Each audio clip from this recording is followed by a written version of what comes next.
Yep. Hello everyone. It's me, Elegies Eterna. Again, here for Arknights, the new event when Elegies Are Ashes. I have been waiting for Eblana for a long time, and she's finally here, so yay! But first, give me a second, I need to put this on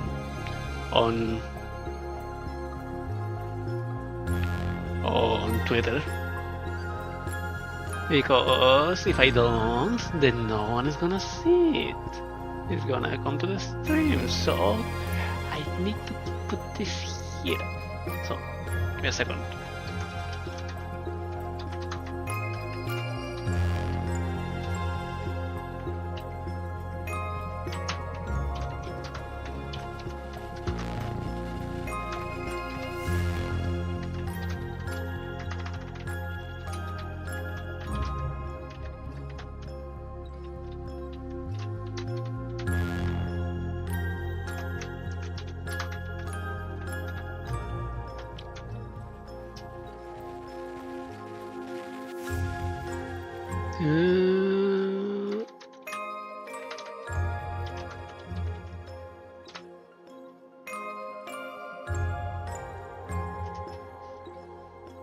Here it is. Okay.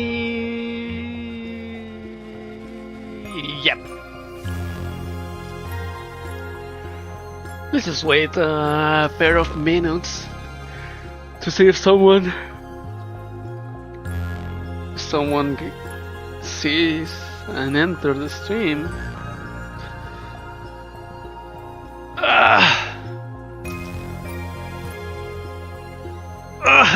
But it hurts. I helped my dad to. We needed to put some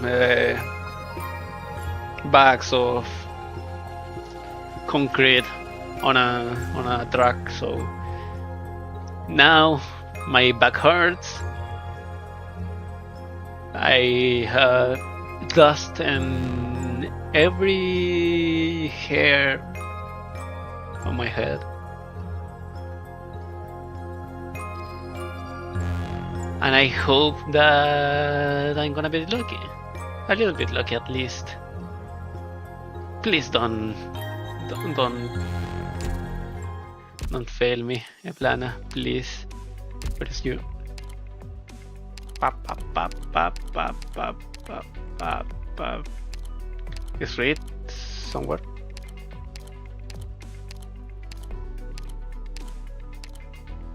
There's no Reed. 19 of 20. Where is Reed? Where is... Here.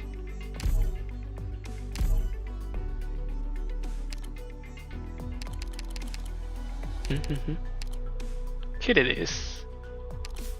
Yay. Mami dijo Noto ASMR. 私はもう戦うことを拒絶したりはしないから。だけどここで君のために筆を震えるのは嬉しい。パッ。So, let's go now to the headhunt. That's why we're here. For Eblana Dublin.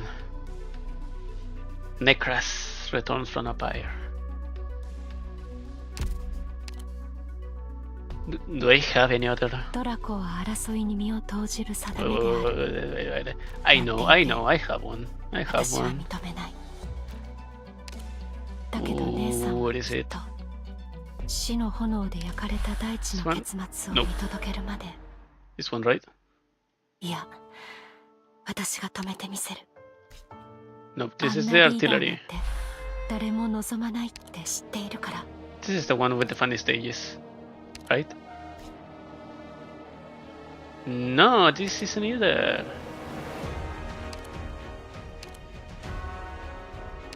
Where is the... Well, this is it. This is the one with fun stages.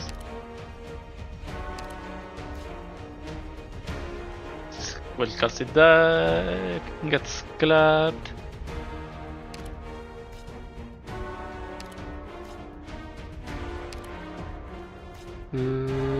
Underground.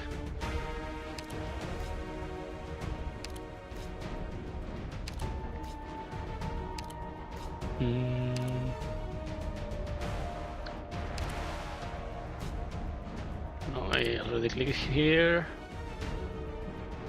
Is this it? No. No. It's not. Nope. Nope. Nope. This one.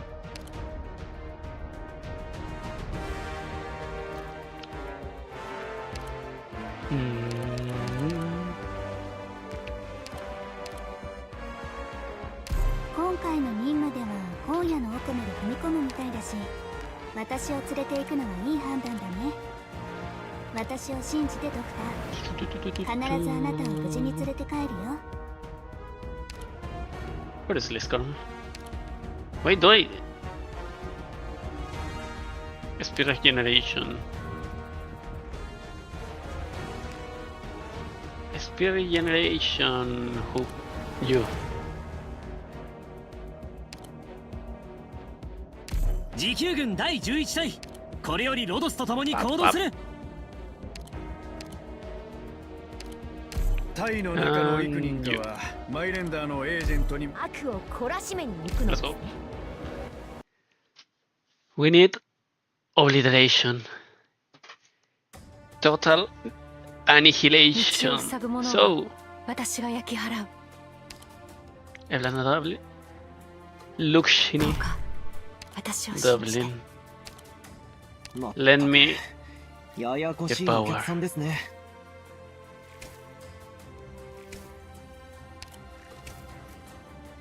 She's going to fucking die. こんにちは。ちょっとした調査なので長いはしません。ご安心ください。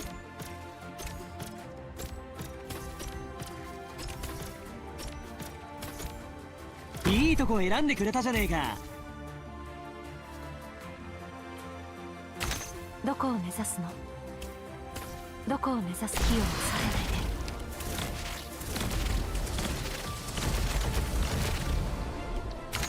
ないで。Yay.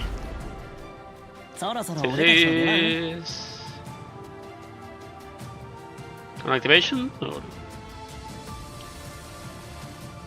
I don't know.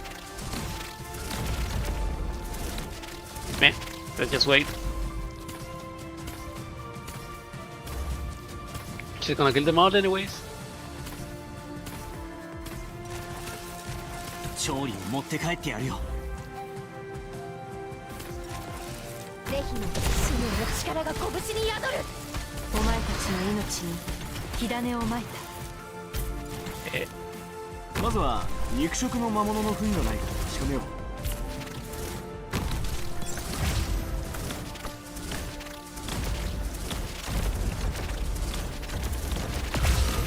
Ah, hit I? Well, that was absolutely anticlimactic.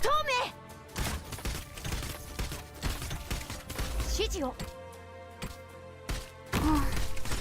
今回の旅ではこんなにたくさんの人と出会うなんてね。That was stupid as fuck. Just because I didn't pick a defender.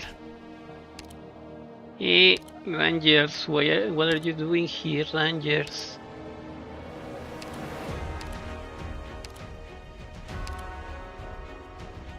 Where is Arya? Where the hell is Arya? Here. お前の采配に対しては。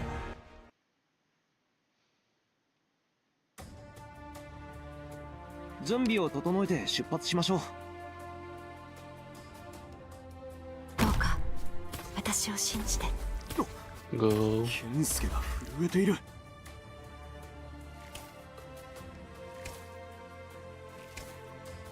前に進むぞ。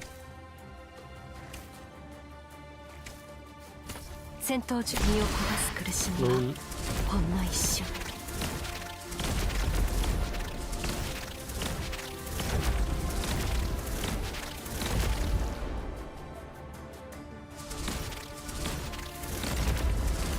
イェイ。奴らをすぐに終わる。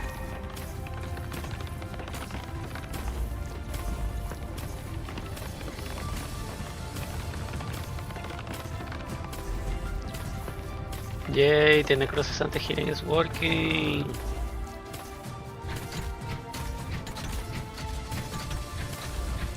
戦闘中、私がダブリンだ。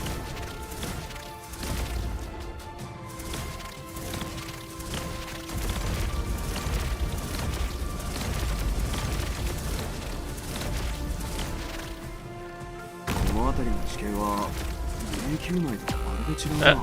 Said that.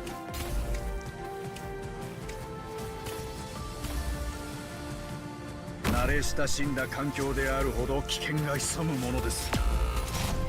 仕事始まる Absolute ぞ。 stupidity of mine. 先にあなた方のプロファイルはこれですね。はい、抹消完了です。 Go! 私がダブリンだ。Yay! 私はダブリンだ。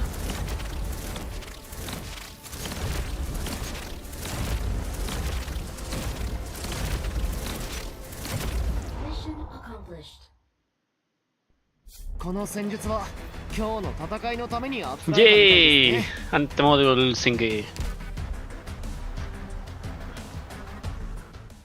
Now let's go pull. 基地にいても油断は Headhunt. 禁物です。 I have a lot, but I don't want to use all of it.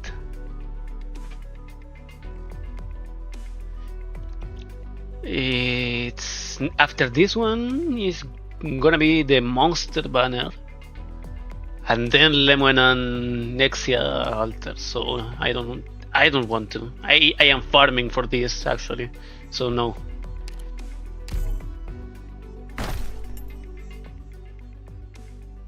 Come on, come on, come on, come on.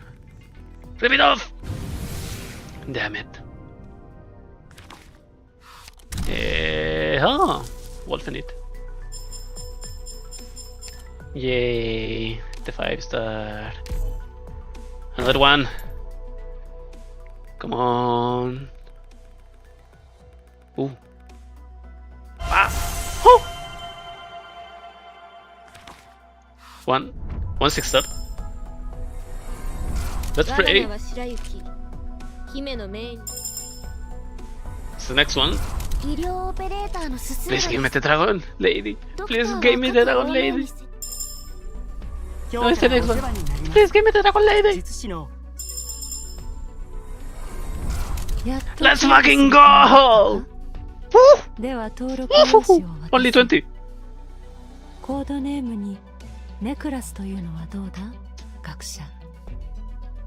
ん？ロドスが私を示すコードネームを求めるというのなら、Mamiko Noto ASMR. お前を呼ぶ Thank you. Thank you so much for this. Holy hell. Yay. What else do we got? You, Mitten. Not bad. I got the banner 5-star and Nicholas. Yay. We'll finish it. Ah, wait, well, I guess Where is she? Yay. No. My queen deserves the 6-star treatment. 喜ばしいことだな。あいつらは昇進。これで私はロドスの中で正式に地位を築く。Erudito. Let's go all the way to 80. 喜ばしいことだな。 Promotion. またつかの間。 I had everyone ready. Everything's ready. このメダルはお前の信頼を表している。だが死とは連 Let me 綿と続く命への道だ。 let me kneel. 覚悟が決まっているのであれば、 Thank 期 you, 限を切ってくれ。 Necras, for blessing this その account, 時が来る for ので blessing this stream. なるべく期待に沿うように。ありがとう、マミコノド様。Okay. I'm back on my seat. Woo! Let's max her. 喜ばしいことだな。あいつらはまた Yep, yep. つかの間、定められた宗教 What か does ら that? 逃れた。 Puts up to 2 enemies in range to sleep, dealing 80% attack as arts damage to the target. I believe. Oh, I forgot about this. She's part of the Sleep Knights. Amazing. A single servant of lamentation takes on a special form, which can only be upgraded using this skill up to 6 times. Active effect immediately deals 480 attack as hard damage to all enemies in range. Then consumes Servant of Lamentation to upgrade the special servant and restore 20% of his HP. Double is consumed if consumed servant is upgraded. Repeat 2 times. Ooh.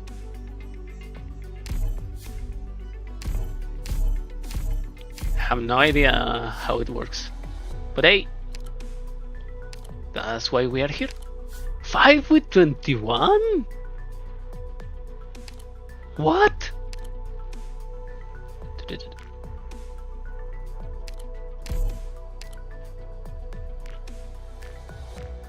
Where is Logos?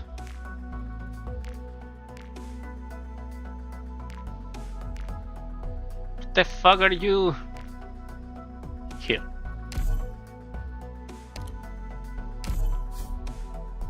Yay. Wait, I forgot about the wolf in it. Where is she? What is she? Range, summon, and debuff. What are you, Trap Master?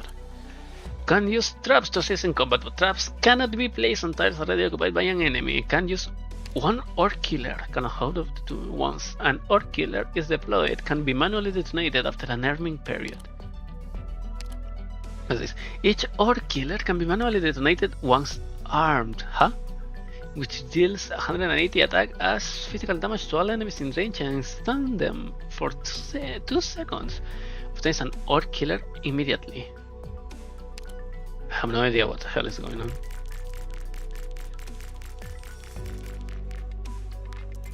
Pop. ロドスにこんなすごい探検家がいるなんて。 For stubborn rocks. ドクター、 She looks 宝 like 石の展示必要に一つ部屋を申 an 請してもいい？ Aussie snake and Rimbileton. Oh, Sargon. I'm an idiot and I'm blind. Sorry.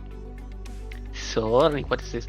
Or killer attack range expands and detonating one detonates all armed or killers simultaneously.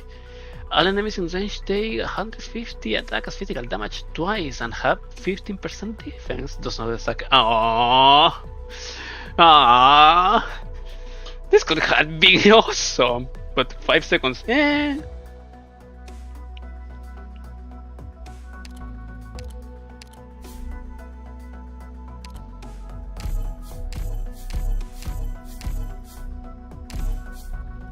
What's the stun time?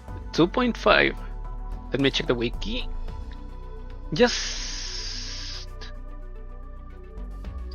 to see if she's worth putting up more. Stun for 2 seconds at level 4. 7, 2.5. And 3 seconds on max level on M3. Wasn't. Wait. No. Frost was like 2 seconds. No, Frost was. The stone was like 1 second or half a second. Wait, where is the I'm blind as hell. Dude, here she is. Frost. Stuns the target for 1.5 seconds at M3. And binds is 1.5 seconds. Yep, and Robin is the other one here. Binds the target for 3 seconds maximum. Okay, at M3. And the S2 is the pusher one. Now Ella. Where is she? Wait, I'm an idiot. I can filter. Trapmaster. Dorothy first. Inflicts 35% well, just reading this, Wolf 90. I mean, Dorothy S1 is better than this one, the Orc Killer, for a lot, an actual lot. Now, Quicksand Generation binds for 3.5 seconds, and if the trap hits only one target, binds them for 6 seconds instead. Yep. I knew this one, I have used that. And Ella is stuns for 5 seconds, and M2 slows for 7 seconds, and inflicts fragile. Yep, the other one is slows for 10 seconds. Slows is 60% movement and speed, and the other, yep, both are 80%. And the stuns is just 5 seconds. It's still very good. 5 seconds is very good, very good. Well,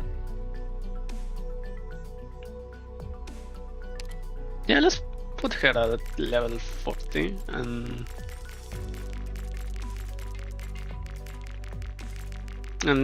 let's see what she can do. What can she do? ロドスにこんなすごい探検家がいるなんて私も頑張んなきゃ Let's go. When Elegies Are Ashes. Flickering Shadows. East 1. Okay. Elegies Ashes. Stories, ballads, bonfires. Let's get onto the story. To reclaim her kingdom from the foes, the Red Dragon of Greed sought the aid of a shadowy force, the dark mist that haunted in the forest. Oh, it's the boys. Red Dragon breathed the fire of death, while the dark mist herded their foes into the blazing flames. Thus, the battle was won, and the kingdom was hers. The thorn-choked fields began to stir with life once again. Yet the deadly fire still crept across the land. The fields withered, the living faltered. The newborn perished before they could bloom, while the passing lingered, bound to this land. The Red Dragon would not abide the death going unrestrained. Her wish was firm. Life to life, death to death. Resolute in her purpose, she sought to cease the spreading fire. As Samhain drew near, she gathered those touched by the tainted flames into her lair. This is the first voiced event ever. What? Well, it's only narration, but what already? Wait, give me a second. I just noticed that I'm a little big on the screen.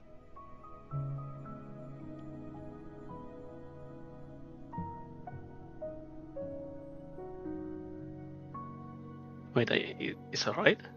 Or did I move it too much?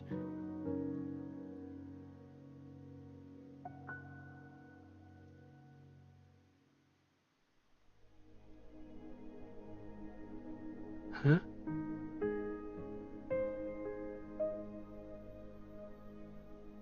No, it's alright, right?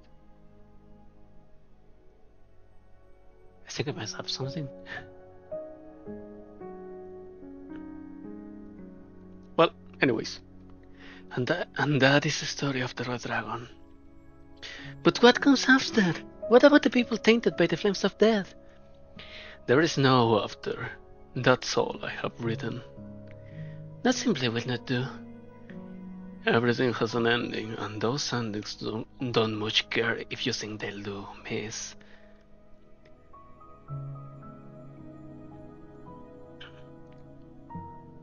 And yet it is for an altogether different reason that you hide yourself in this dilapidated pub after publishing your work.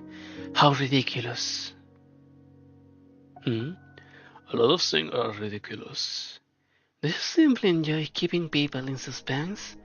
Is your spirit soothed by tales of readers desperate to know the ending?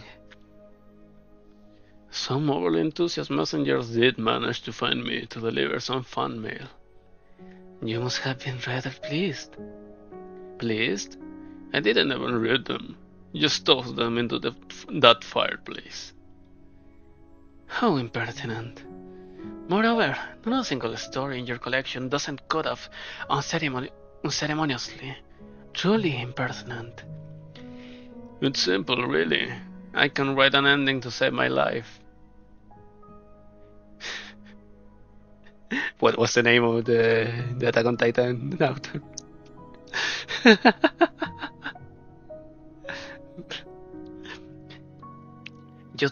You'd best hit home now, miss. You are clearly well educated, and a ramshackle pub like this doesn't suit you. Don't fret yourself over those half-finished stories.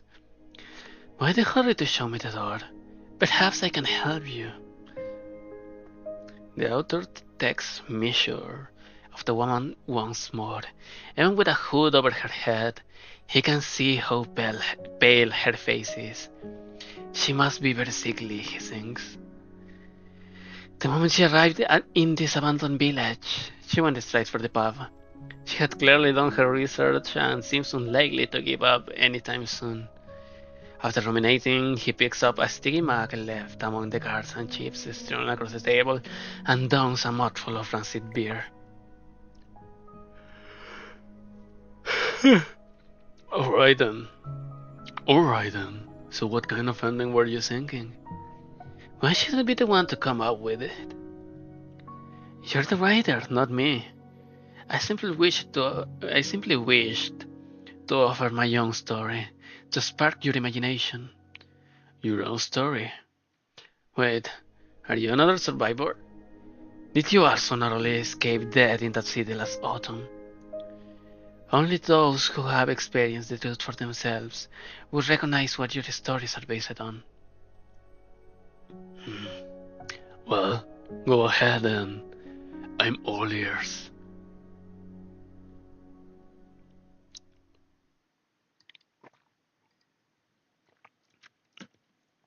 Very well. Deep in the ruins of the former royal capital of Tara, long since destroyed by catastrophe,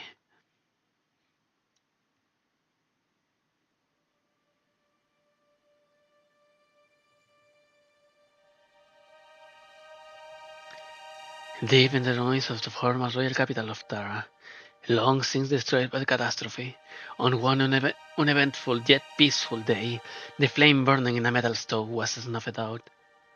This was no urgent matter, but the Red Dragon came out the same.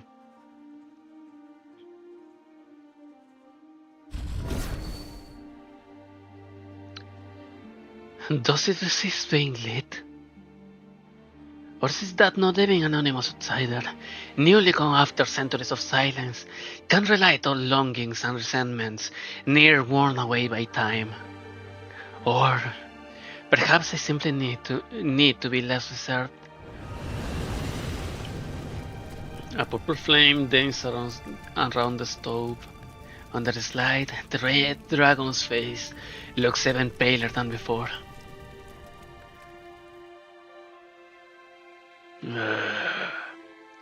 Are you awake? Or must I remind you who you are? The pathetic red dragon who cast aside his crown and wandered the wilderness for 20 years, only to be murdered by his closest kind on his return. Labread Hack, the exiled king. Labread Hack, the exiled king, correct? It truly is a pity, seeing someone still in shock at his own bloody death 600 years after the fact. 600 years. Give or take, the true date of your death has long been forgotten. I'm shocked, yes, but not at my death. More at the fact that, after 600 years, the Dracos have once again produced an aberration spewing the flames of death. They haven't let you grow to adulthood without strangling you in the grave. Did the Victorians beat your roots from that slumber? Or did you hide that ridiculous crown from beneath your bed? Victoria no longer jokes the Red Dragon. The Tara of today has no foreign master. Huh, not bad. Tell me then, is it popular to wake the dead to deliver good news these days? But sorry, but I have nothing to reward you with. Now, if that's all, you'd best be on your way. With my flames burning within you, you won't be ending this after a few trifling pleasantries. Labread Hack. Ending? My ending came a long time ago. You were the one with unfinished business, yeah? Look, I get it. They're the flames of death after all. They'll get you into all kinds of trouble.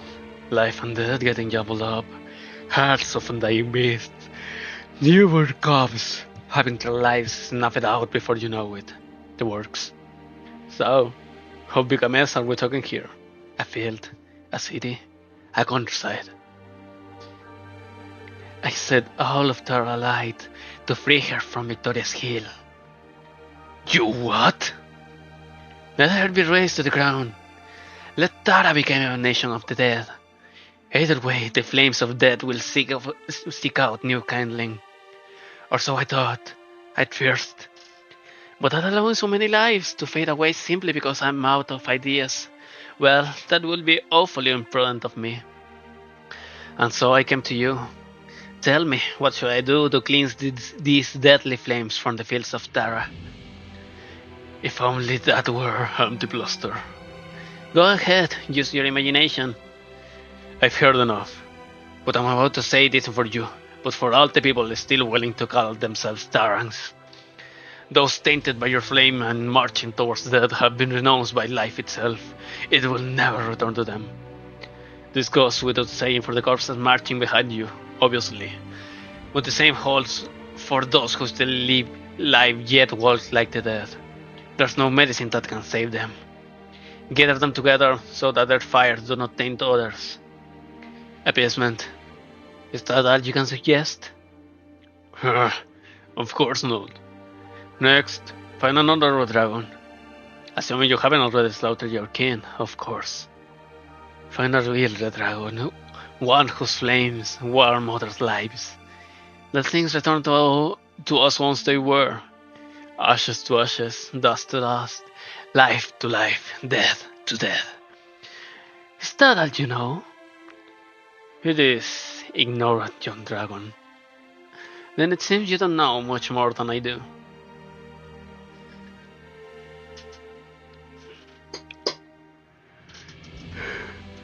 The Red Dragon does not even bother to sneer at him. She simply turns and leaves. She passes by a ruined home, faint yellow candlelight seeping through the cracks. This is the wilderness where the dead roam. No one should be living here. And so, she knocks on the door. Who are you? Who I am is unimportant. What's important is, why are you living out here? I came because there ain't any Victorians here to knock at my door and rob the food I dug up myself, along with my savings. 5 years ago, on a night like this, a wicked caster came by, killing the Victorians as they closed in, step by step. I offered him biscuit, grains, and freshly brewed wine, but he told me he didn't need any of it.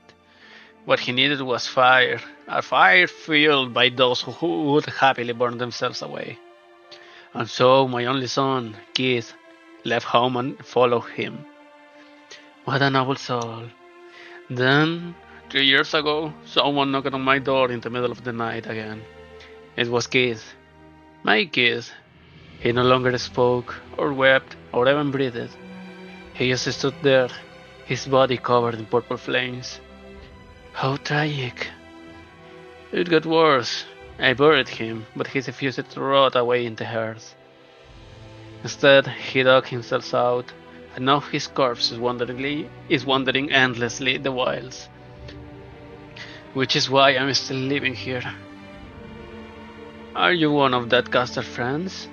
Are you here to lay Kate to rest? I am. Ah, here he comes. A walking corpse, wreathed in purple flame for all to see, shambles towards the two. The red dragon presses the point of her spear against the corpse's chest. The fire rages so hot that it sears away its flesh in an instant, leaving nothing more than ash. But an idle thought crosses the old man's mind. The fire did not seem to burn out, but instead went up along the spear to return to the red dragon's body. And what of you? You're also tainted by the purple flames of death, are you not? The old man looks himself over, but sees no flames licking his body like they did with his only son. But to the dragon, the flame consuming him was even brighter than that of the dead. If you meant sorrow, anger, and hatred, then you're right, witch. The Victorians taxed me in coin, while you and your ilk taxed me in blood. Together, you have taken all I have. I have been empty inside for a while now.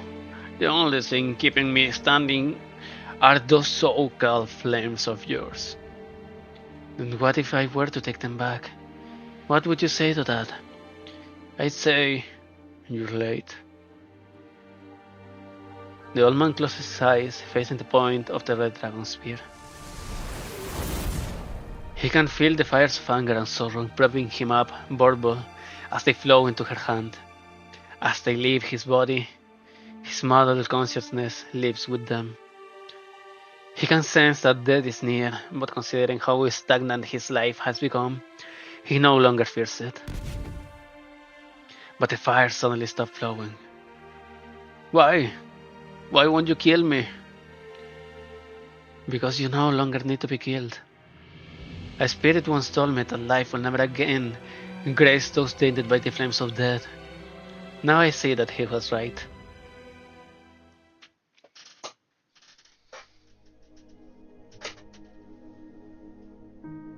Now I see that he was right, the red dragon answered coldly. How it is that for an ending, I took what I heard from the old man and added a bit of spice. It shouldn't be too jarring an addition to your story, would you think? Throwing in the ghost of a legendary exiled king, are we?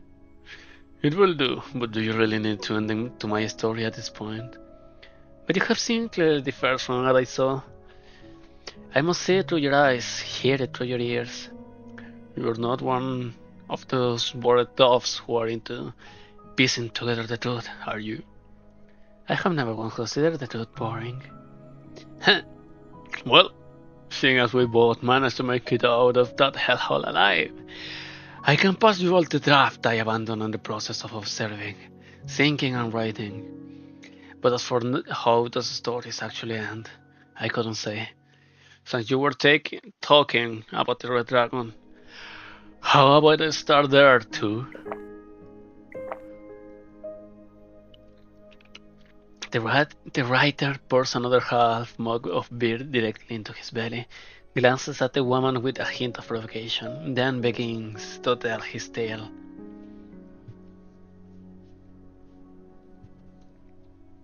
If you have ever made a journey to the Red Dragon's lair, we call Na Sayorshi,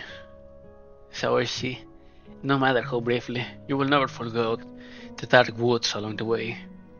They are dismal and damp, filled with a gloomy mist, and fae who love playing tricks on men. A labyrinth of darkest black. It is said that, of all the people who have entered, not a one has ever left without the forest's permission. Even if it does open its boughs to allow you passage, the mischievous Fae will still let you stray, yelling at your clumsy movements all the while. But once they finally let you be,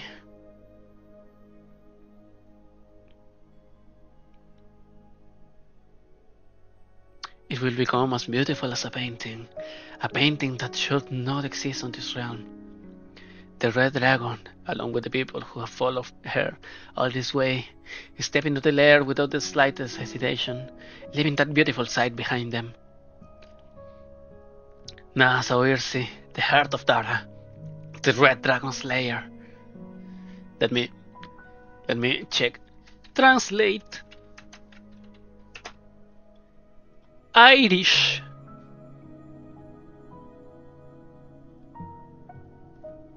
Na Saoirse.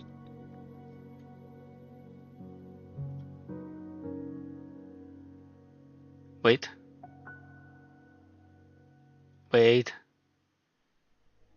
No, it doesn't have a... The liberties, las libertades, it says. Saoirse, or occasionally Na Liberty. In Dublin. Okay. But I'm asking for the translation, the pronunciation. Why are you giving me nothing, you goddamn Google? Ah! Let me... wait. No.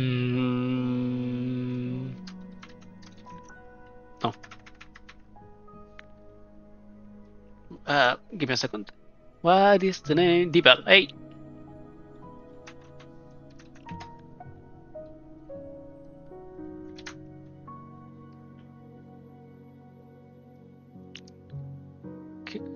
NACIRC. Bruh. No.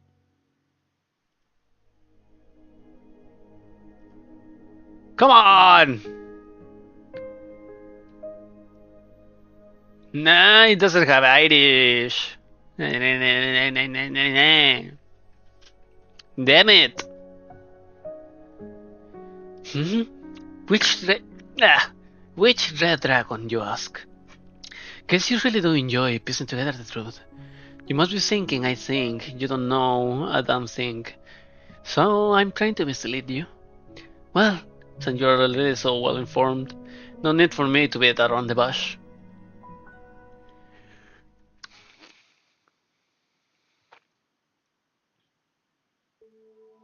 Now, Saoirse, the heart of Tara, the red dragon's lair. We're finally here. Thanks heavens, the whole trip from the Skasana fields has felt like one long dream. Will my family really be safe here? This land is more than just idyllic pastures and fields. Tara's capital was never directly involved in Londinium's war, but there's been a never-ending spate of infiltration and noble rebellions going on in the background around Saoirse, especially after the Red Dragon marched her troops toward Londinium. It wouldn't be incorrect to say a minor war took place here. Sorry, Red. I was just happy as can be. Didn't mean anything else by it. No, a homecoming should be a happy affair. Know any songs about the city or the dark woods, Moran? Only the one, and it doesn't really fit the mood. Oh, you sing it. I stepped into the dark woods one morn, calling to the mist of horror. I told upon the road, heading out to war. No pipes are singing, nor battle drums are roared. Only the bells behind me, through dew and fog, their songs do soar, their rings do soar. This whole way back, I have been trying to come up with a new verse to add, but I have been lacking inspiration. You seem to have more actions than before, Reed. Was it not really that much of a downer? No, it's nothing to do with the song. It's a good song. It's just... Loshini does not finish her sentence. Behind her, the refugees step out the forest, one after the other. Compared to the display of living colors they just emerged from, now Saoirse seems stiff and dour. However, aside from Loshini, nobody minds. All they know is they have finally ended the long sojourn. They have reached journey's end. This is an etymology thing, but sojourn is Norwegian? Is a Norwegian word as far as I remember, or Danish? And journey is from Germanic origin. So sojourn and the jorn from sojourn and jorn from journey are exactly the same. They have the same root. And I finally catched it up. Ha! They have returned home.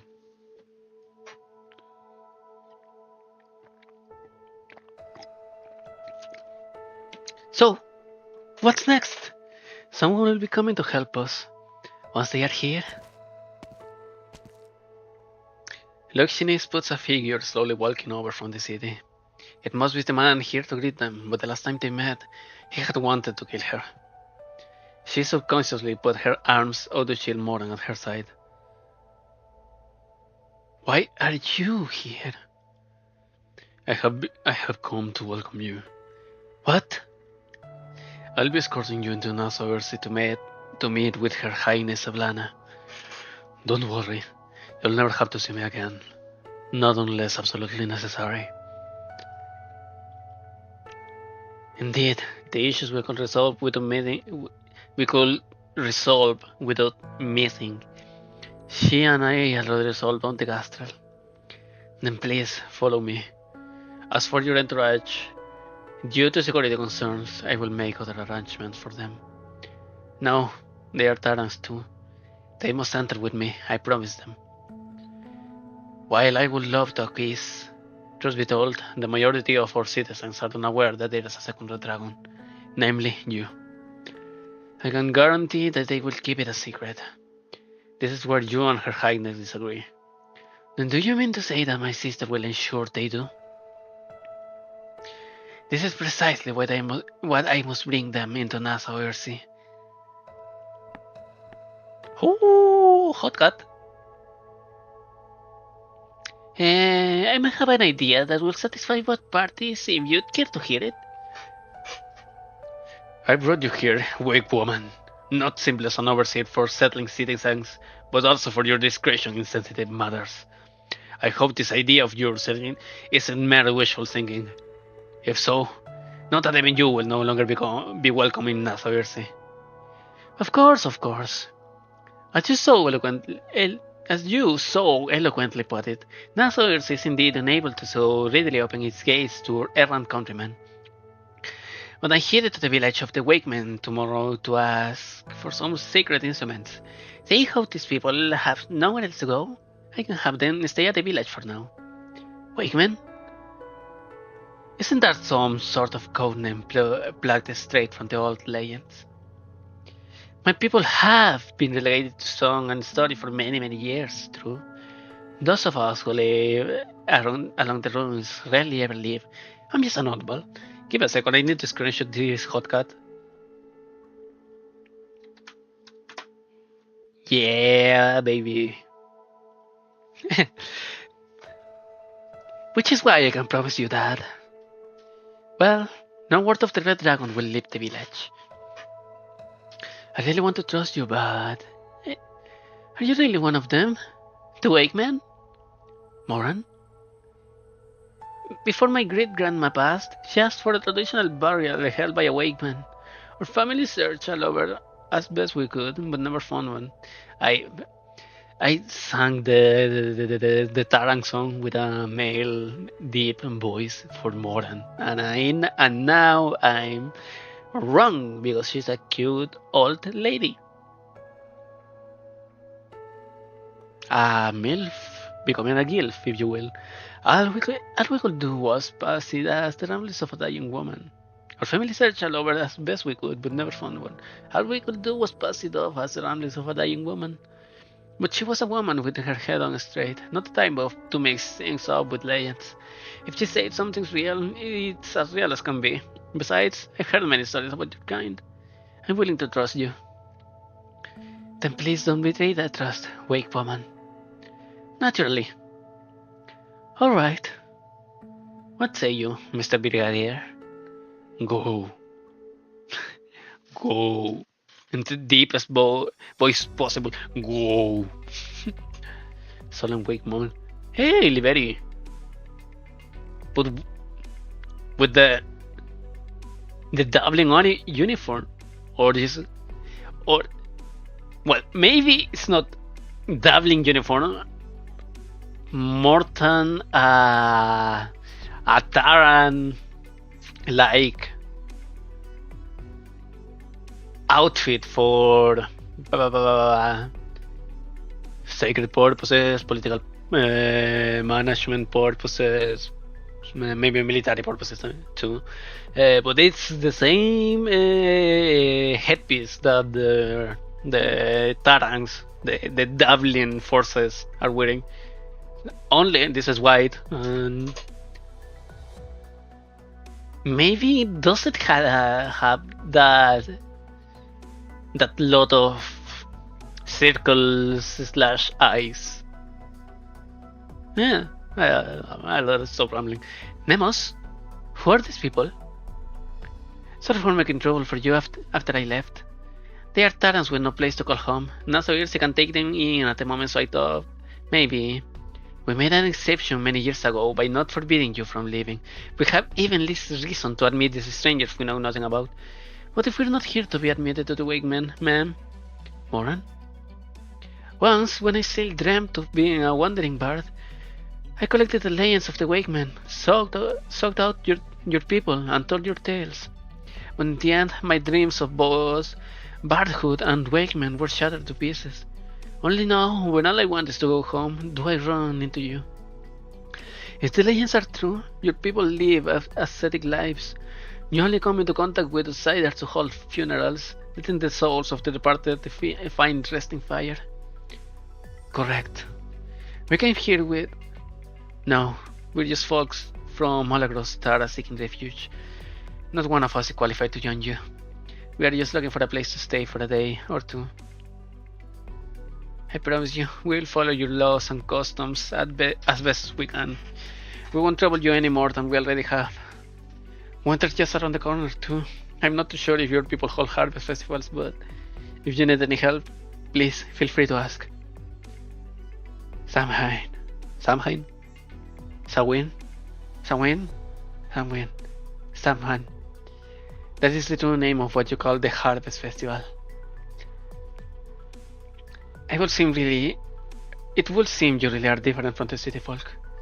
There are some abandoned huts outside the ruins, and you may clean them and stay there. I would love to go to Ireland one day, visit Dublin and all of that. Maybe Scotland too. But the England.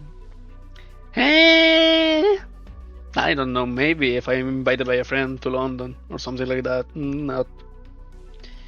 Not by my own will. There's some abandoned huts outside the ruins. You may clean them and stay there. Thank you. Or rather, go rave my mate Zagat. Go rave my Zagat.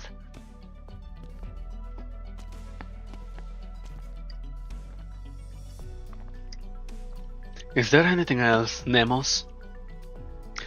The Dubliners in the city want to hold a victory party to celebrate Tara's. The Dubliners in the city want to hold a victory party to celebrate Tara's liberation. I promised them I asked you for some of the sacred instruments that show Taran unity and represent the importance of tradition to the nation. With Samhain almost upon us, we have none to spare. Have you forgotten? But even if we did, we will not give them away. They are only requesting them because of how much they value the old ways. Then why is it that not a single denizen of Nassau Versi has come to us to request a funeral since the city became independent? We can't tell the difference between remembering a name was forgotten and dressing yourself up in a name you have read in a storybook. But if you cannot return empty-handed, then take this whistle and go. This is just an ordinary whistle. It is the highest honor we can give them. The wake men do not stand with the living, nor do we guided reverence. Until, of course, they are dead. That is the tradition Dublin should be honoring.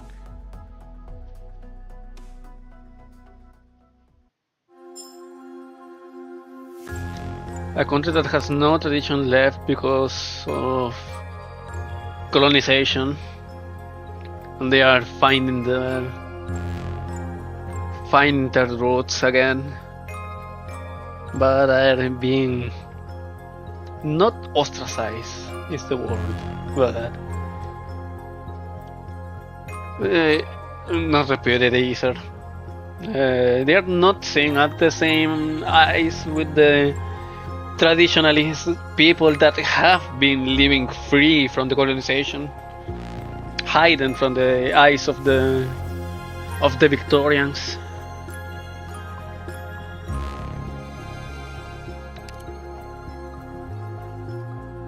At least if we don't have the stories of directly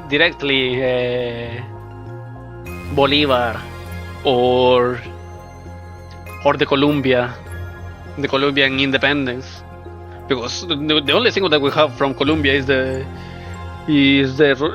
Rhinslab storyline, and next we're going to have the Rangwood storyline with the Phantom, but we don't have that. Oh yeah, we had the Jessicas sing with the pioneers, but that's nothing of independence. That's of the independence of the colonized people.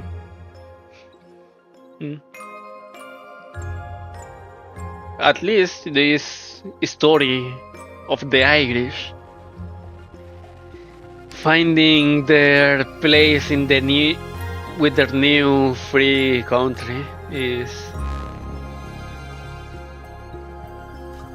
it's great.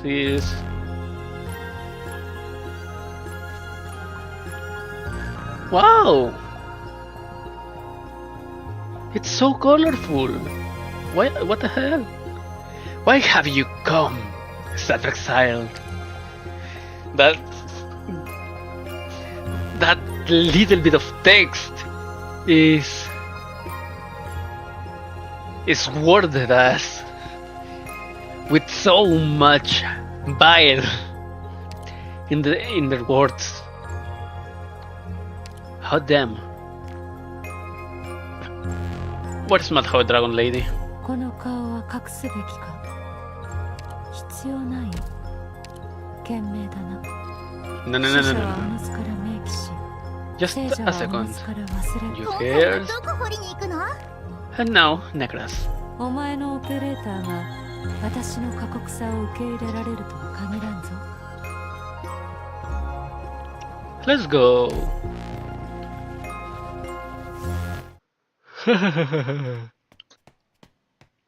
Extra, read all about it. The Victorians are retreating, not fighting. Tara has gotten back all its territory. Peace will be restored to all of Tara by Samhain. Samhain.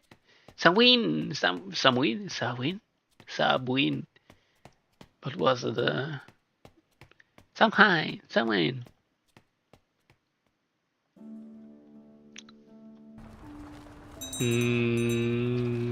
Translate again.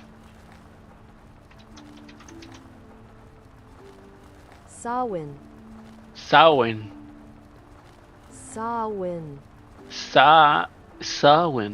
Okay. Nasaoirsi. Please tell me that. Nasser C. From the Gaelic Scottish. Okay, and they have Scottish and Irish has at least the same Celtic roots. Okay, I guess. Stop the cart. I've been ordered to escort you directly to the Met Her Highness with no delays. Before I meet her, I need to see it with my own eyes. My sister city, post-war Tara, the survivors and civilians. Have their new lives finally begun? If you insist. But the people are not yet prepared for two red dragons. Of course I know that.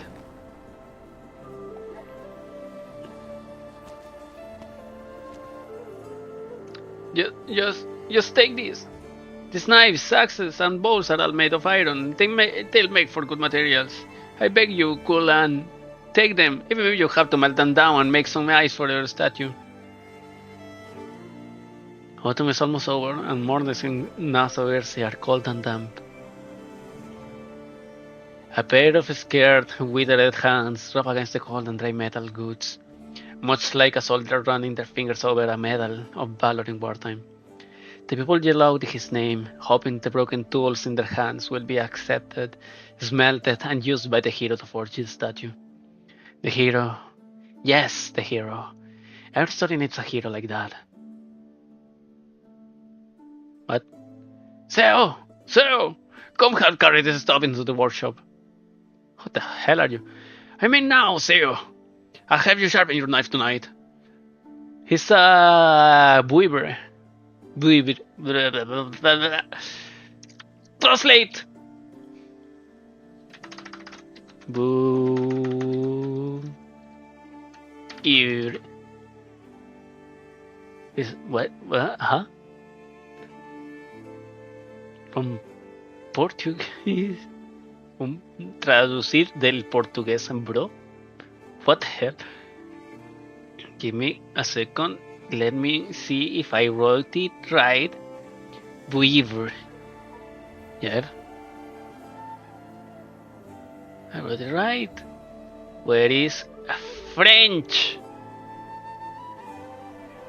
Gaelic, no. French. Vuiva. Weaver. Wyvern. Weaver.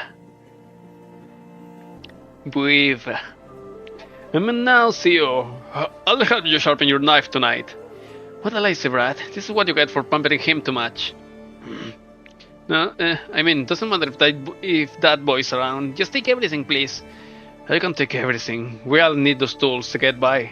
And that goes double for your prosthetic leg. I'm standing up fine, aren't I? That wooden leg Nemo's made is only temporary. Once other craftsmen arrive in town, they can repair your iron one. But you're making a statue to commemorate victory in the war. One that will be displayed in the main square during Samhain.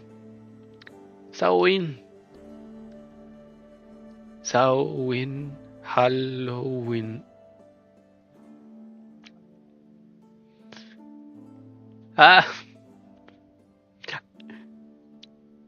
I need a live today soon just to show the damned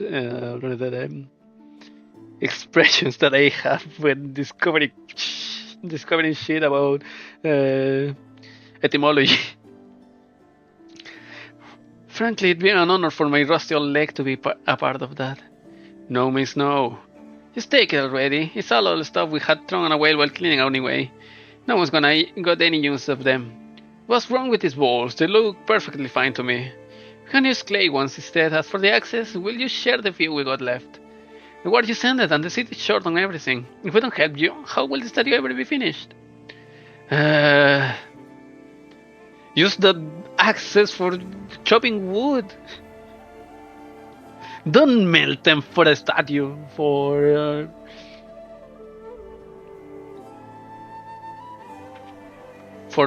vanity. Still, I can accept just prosthetics no matter what. You're a great man, my hero, but you can be so stubborn. Lakshmi slowly walks into the crowd. For some reason, she feels as though that something is separating her from them. as if she's looking at them from the other side of a bonfire. Excuse me, what are you all doing? A new face in town? Haven't seen many of those lately. Where are you from? Weaver? I returned to Tarda from a place far, far away. See, Colan, if you just taken everything without a fuss, you wouldn't have embarrassed yourself in front of our countryman from afar. My answer is still no, not the prosthetic leg. The other stuff, fine. Why are people donating their pots, pans, and prosthetics? Because we all want to erect a statue on the square for Samhain, to celebrate Tara's rebirth. Is to celebrate Samhain? I have only ever come across the festival in Taran folklore. It's held after the autumn harvest and before winter, yes? And it's meant to connect this shore to the next. You know your stuff, Weaver. We used to celebrate the harvest every year. It was the Dubliners who told us about the festival's historical origins. So we see our houses, prepare feasts for our guests, and most importantly, light bonfires on the day when life and death intertwine. We welcome our visitors to the banquet. There's so much to do. And since this is the first Samhain since Tara's rebirth, it should be even more grand. Good thing too. Otherwise, Cullen would never accept our old pots even if he had to tear down his own house instead. Speaking of, do you have any item of your own you'd like to donate so the hero can add it to the statue? All I have on me is a bookmark. I think it's made of iron. Will that do? You don't need to listen to her, Taran from afar. So what sort of statue are you making? A red dragon to celebrate Tara's rebirth. A red dragon. I'm telling you, Cullen, if you don't take my prosthetic leg, I won't leave until you do. Then I suppose I'll have to pick you up and carry you back myself. You and your gigantic muscles. By the time Samhain is over and the statue has been erected, we'll be living the good life. We'll be able to make as many prosthetics as we want. Just imagine a massive dragon statue standing tall in the night. Even through winter, his flames will remain lit, just like in the legends. Why it be enough to drive off the man-eating mist? I wouldn't have to obey the blasted curfew anymore. The curfew is an order approved by the Red Dragon, put in place to ensure our safety. I know that. Of course I know that. As they speak, more and more people begin to gather around them, until the alley is completely blocked. They each carry all manner of things meant to be melted down for the statue. Cullen patiently receives each new visitor as the object at his feet begin to pile up. He's quite a large man, but he can carry all of them at once. Allow me to help you, Cullen. Oh, no need for that, my apprentice, Zero. Can you really count on Zio, Duff? We had no idea where the rascal ran off to. He talks a good game, but he slacks off when no one's watching. Typical Victorian. And how old was he when his parents died? Does he ever remember Victoria? So what's your name, friend? Reed. Have you found a place to stay yet? You're welcome to stay at my place for the night. You wouldn't want to be wandering the streets during curfew, that's for sure. I think I do, but... A curfew? You mean the city has a lights-out bell? Not quite. Victoria used a lights-out bell to suppress the Tarans. Not so Irsi's curfew is to safeguard us. The black mist lingers in the dark woods, shielding all of now so Irsi from outsiders. But at times it also drifts into the city streets. The curfew is meant to prevent anyone from encountering the mist. It permits no trespass. Anyone who enters without permission will never return. You mean the mist really eats people? Listen to yourself. You have come all this way, and this is what you ask about? Look, things will be better soon. Just you wait. Now come with me. I'll show you around Nassau, Irsi. What about the man building the statue? Cullen, was it? What is he going to do? I know a bit of arts. Perhaps I could help him. Oh, don't worry about him. He's a genuine hero. He once dispatched an entire Victorian scout team into the dark woods. Unfortunately, he was a bit of a softie at the last moment. He's the only one willing to put up with the CEO's nonsense. All by himself? Really? Well, in the woods. The forest has always been on Taran's side. Ah, stop changing the subject, Reed. Just come with me and have some ale and stewed meat. It would warm you right up. You must know that you have come home at the perfect time.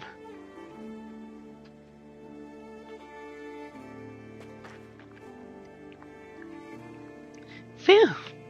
Well, at least there are still potatoes in the store. Damn, look at the time, I'm late. Ugh. Who's the one charging through here like a wrecking ball? Theo? Sorry, I'm just in a hurry to get back. I didn't mean to bump into you, sir. Here, let me wipe that off for you. You dare to disrespect me too? What? No, maybe I misspoke. I was just wondering if you needed help. Stay away from me. The man raises his cane and strikes Theo hard on the chest, knocking him away. The morning mist has long since gathered in the uneven crevices of the stone pavement, forming murky puddles. Caught off guard, Theo stumbles backward and falls straight into one. You victorious scoundrel! Who do you think you are? How dare you offer me your charity? Put that cane away! What's going on here? Are you okay, Theo? I'm fine, Bridget, I'm fine. I crashed into him first. A ruthless nomad and a Victorian mongrel. Couldn't ask for a more perfect pair of lowlifes. You're not exactly making your ancestors proud, Bridget. What's that supposed to mean? For the Victorian mongrel, what about you? You're descended from the Silent King, from the very clan that's supposed to warn the tyrants of impending catastrophes. Yet here you are, mingling with the likes of him. Even during the war, you never cared whether your own people won or lost. You just coldly toss those battle reports into the citadel, then go door to door delivering those meaningly personal letters. Are you not even fit to call yourself tyrants? Just give him a punch in the fucking mouth. So, this is the only place you have to go? Why not just go back to Kulan? I need to wash my clothes first. Should be quick. You don't need to worry about me, Bridget. Of course I'm worried. I came here just to see you after all. Of course I'm worried. I came here just to see you after all. How is a place wrecked by war and left to rot any better than Kulan's workshop? At least there you have the forge keeping you warm and hot meals. No, it's just that I don't want to cause him any more trouble. Please, don't tell Kulan about what happened today, okay? I'll be on my way as soon as my clothes dry. I'm not here for him, Theo. I'm here for you, to take you away. Take me away? Did he say something to you? Just what sort of relationship do you have with him anyway? If I hadn't shown up today, were you going to take the beating without fighting back? My instincts are never wrong. If you stay in the city, they'll just keep finding new ways to push you around. Today, they shove you into a puddle and beat you with a cane. Tomorrow, who knows? Anyhow, just come with me. I can take you to the plains or anywhere else you fancy. Up to you. You and me, we don't belong here. And if you got nowhere else to go, you can always head to Nemo's old place and stay with the white men for a while. I do want to see them, after all the stories Nemo has told me. But I can't leave, not unless Kulan asks me to. Nemos has no time to look after him, and the dragon statue isn't finished yet. What will he do if I just stop and left? But still, thanks, Bridget. If you say so, then I'll take you back to the city before I leave. No, don't bother. It's cold out, so my clothes won't be dry for a while. I'll go back then. And if all else fails, I can always take shelter in the abandoned home. Someone left a quilt and bedsheets there, and I have stayed there before. It will be fine. If you really don't want to come with, well, I suppose it's safer here than risking a trip to another city. So not even Kulan looks after you all the time, huh? He has more important things to do. I should be making things easier on him, not giving him something else to worry about. Well, goodbye then. Take care of yourself, you hear?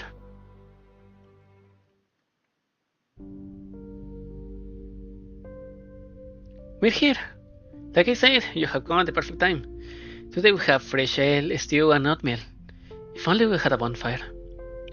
Shouldn't you save that for Samhain? According to the old customs, we can actually light it a few days before Samhain. Then again, the war just ended, so we really don't have much in the way of firewood. We can just start chopping down trees easier because of the curfew. At any rate, it's still light out. The sun can be our bonfire today. But that's enough chit chat. Take a seat. I'll have them make a room for you.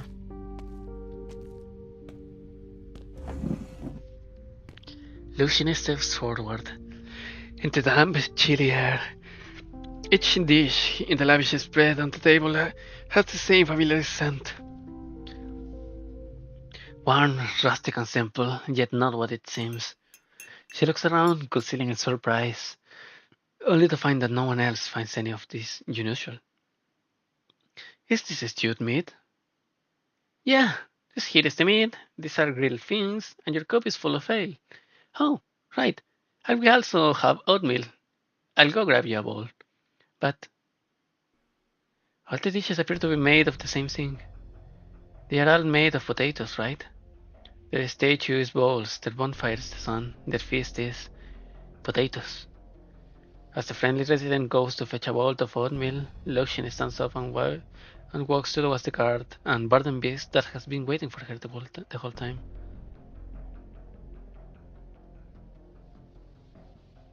Her Highness will return very soon. Please wait here. And this place is? No, so yours is Citadel. The highest point in the city is just up the steps beside you. This is also where Her Highness lingers most, when she is in the city. I'm glad to see you are filling the house with candlelight, musicians, and lavish feasts. I have already told you the primary reason the city is short on supplies is because trade between Victoria and Tara has not yet fully resumed. We're working as hard as we can to resolve the issue. The residents are very understanding of the situation. They hold nothing but goodwill and genuine love for Tara. Your Highness Eblana! Leave us. Leave us. At once. Look, Shini. Just what is going on in the city, sister? Everyone's celebrating Samhain, except there's no harvest, no bonfire, and the feast is nothing but potatoes. If you came here to make me repeat what the brigadier has already told you, well, I suppose I can play along. I wouldn't want to spoil our long overdue reunion. I'm more worried about your spear. Where is it now? My spear? You're talking about the spear you gave me. It's being stored in a warehouse on Rhodes Island. I no longer need it. How can someone with no weapon claims any sort of power? Or forget power. Even survival will be a struggle. I said the spear you gave me. Also, you won't kill me. At least, not yet. As a puppet that has only regained its soul, you wouldn't want to break me before you had a chance to play with your new toy. Your words are quite hurtful. Anyone can be made a puppet, Lakshini. Anyone except you. You're my dance partner, yet you'd rather stand in my shadow than join me on the floor. Until about a year ago, you finally got bored of me, didn't you? I don't recall what you're referring to. As for power, I'm not here for power. That power rightly belongs to you. Oh? You have been setting fire all across Tara. Those fires have melted the chains that once bound the Tarans. That much is true. Then why have you returned? To bear witness. If you're truly willing to use your power to give the Tarans a new beginning, then I will do everything I can to support you.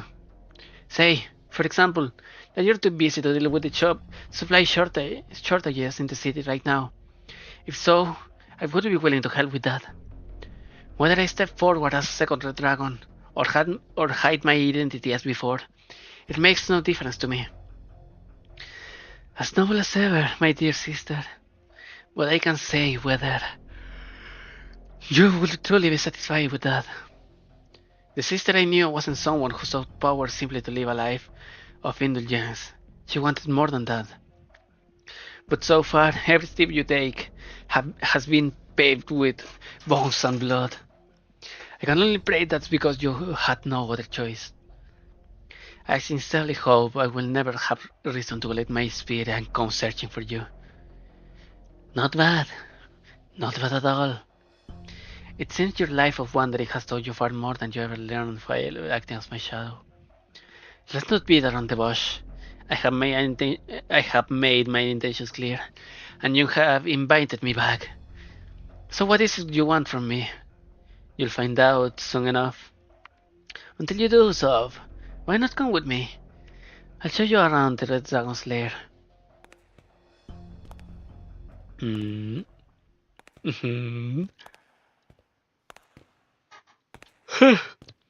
Legend has it that the architect deliberately shaped the blade with uneven elevations to mirror the old Taran capital. Legend has it that Tara stone masons showcased the finest craftsmanship in every building they made, except for one. They refused to add even a single ornament to the citadel, knowing it would be inhabited by the puppet king. Lokshini has heard many stories like this, but no story can tell you whether it is itself a true flame, or merely its shadow cast on the wall. And so she followed her sister up the steps and looks down at the city with her own eyes. She sees the empty pedestal in the square below. It seems to be waiting for something massive to be placed upon it. She sees the winding, undulating cobblestone roads stretching from the square, and the humble stone houses so simple they inspire a sense of affection. But after she focuses her gaze and takes a harder look, she finally sees the thing she had sensed before, the thing that had separated her from the other residents. It is something that definitely does not belong in the city. Flames? Flames. At a closer look, there are tiny sparks of fire scattered across the city. All the residents, whether talking, rushing to and fro, yelling or resting, are surrounded by flickering flames. Powerful flames. What did you do to these people? You have made them into walking corpses, haven't you? You just got back from town. You've met on yourself. You should know better than I do. The flames will spread. Your flames of death should not be spread to the living. It is an unfortunate reality, but wherever man resides, so too does death. Whether on the battlefield or in a bustling city, the flames merely hasten the inevitable. But I must admit, it doesn't sit right with me either. The dead wander the wilderness, driven by the desire to hell in life, while those tainted by the flames of death can never truly start anew. Life and death cannot remain entangled like this, each defying the other. But haven't you been their chief defiler? No, that should be mine to command. I cannot have it expanding beyond the boundaries I set.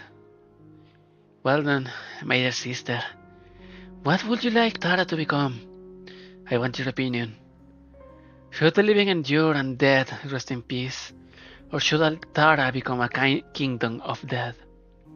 Why ask a question you already know the answer to? Then it's clear what you must do. Kill me, Lokshini. What?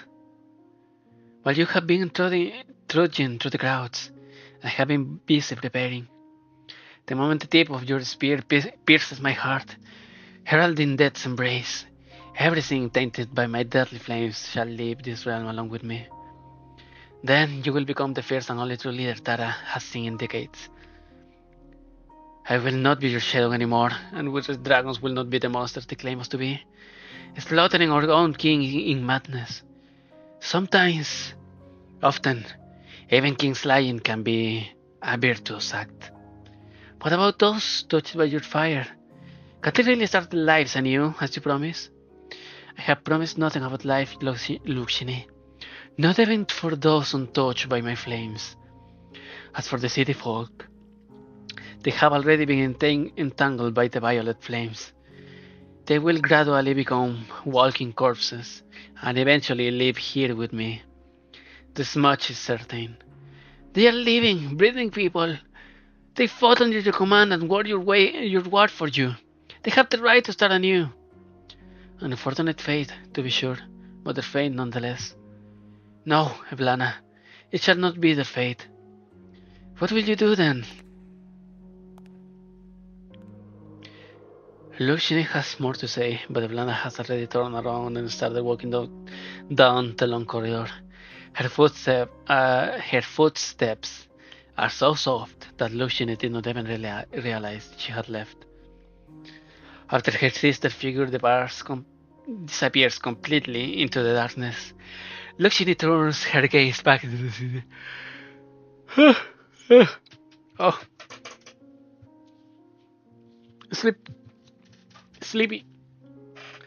How she wishes it were all just one of Eblana's tricks. But the flames are real. The flames are real.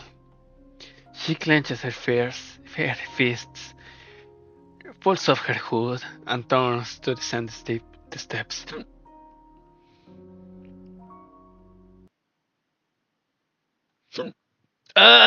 No! Hiccups. Why? どんな素敵な能力を持っているのかしらね。楽しみだわ。Cabbage seedling can be ignited by burning wine or burning wick. When ignited, explodes upon death, dealing earth damage. What? これがお前の判断。 Of course, it's a metaphor.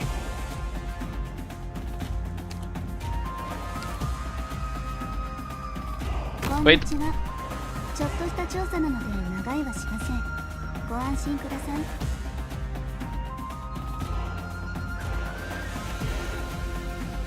The brass is the same from what's it called? One of the songs that they did in Ambient Synesthesia last year. And some of the yeah. Is it the crown or the throne? This part.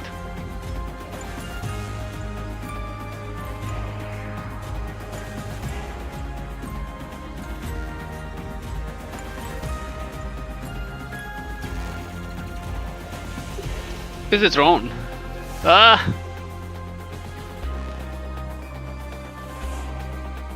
Amazing hypergriff. You did it again. 我が炎に死者の転送にある終わりのない忘却という Another death. Deals 120 attack as adds damage to all enemies in range per second. This one doesn't have a skill, right?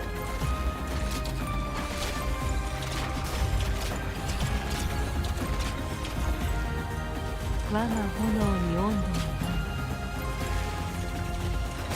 我が炎に死者の転送にある終わりのない忘却という How much life does it have? 120 defense. What the genuine fuck? 我が炎に温度を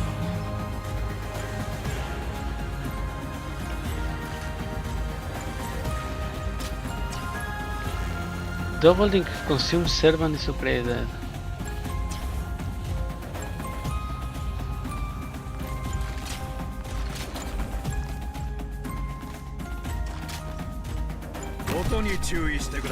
What is the range? Oh, it's across.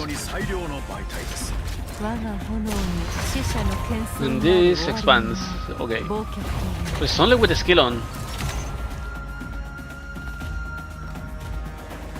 With the blind skill on. Ah!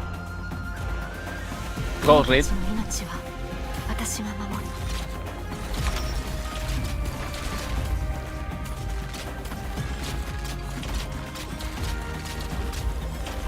我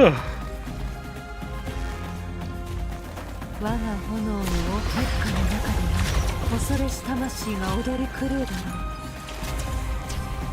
Oh, what the hell? 6 times. So it increases every activation. 40-43, 14-43, and now yes. 忘却という Okay, this is the maximum, I guess.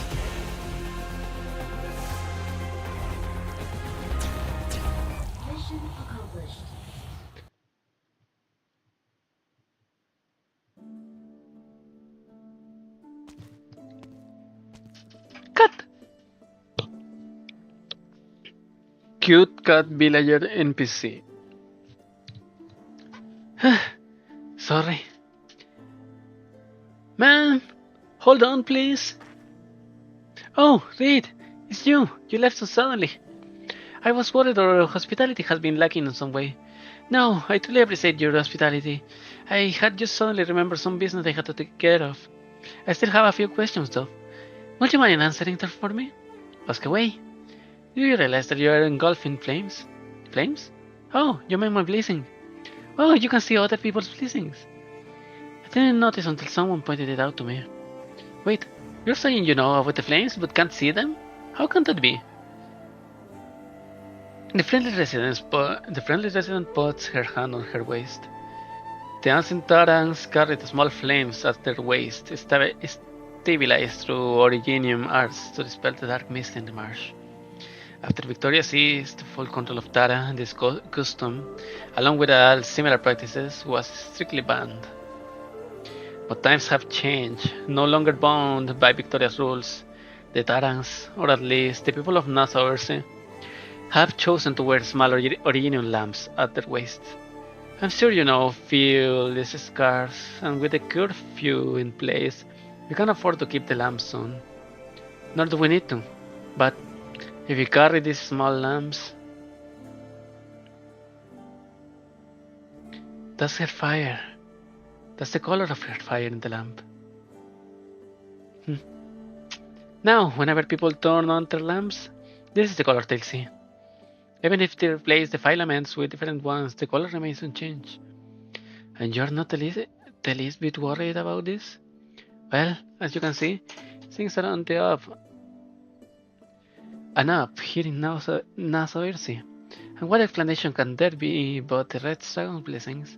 But if a reckless returnee tried to warn her that those flames were anything but fortuitous, she will never believe it. Lokshini hopes that perhaps a more direct approach will work, but I wanted to experience the dragon blessing for myself. May I hold your hand? But you have already entered the city. Everyone who does will receive the blessing sooner or later. Please, it's just a small favor. Well, I suppose it wasn't easy for you to make it all the way back to Tara. Oh, right. What do you do for a living anyway? I know some basic medicine, along with some healing arts. Nothing to brag about. So you're a doctor then. We're in need of doctors, actually. Come here, give me your hand.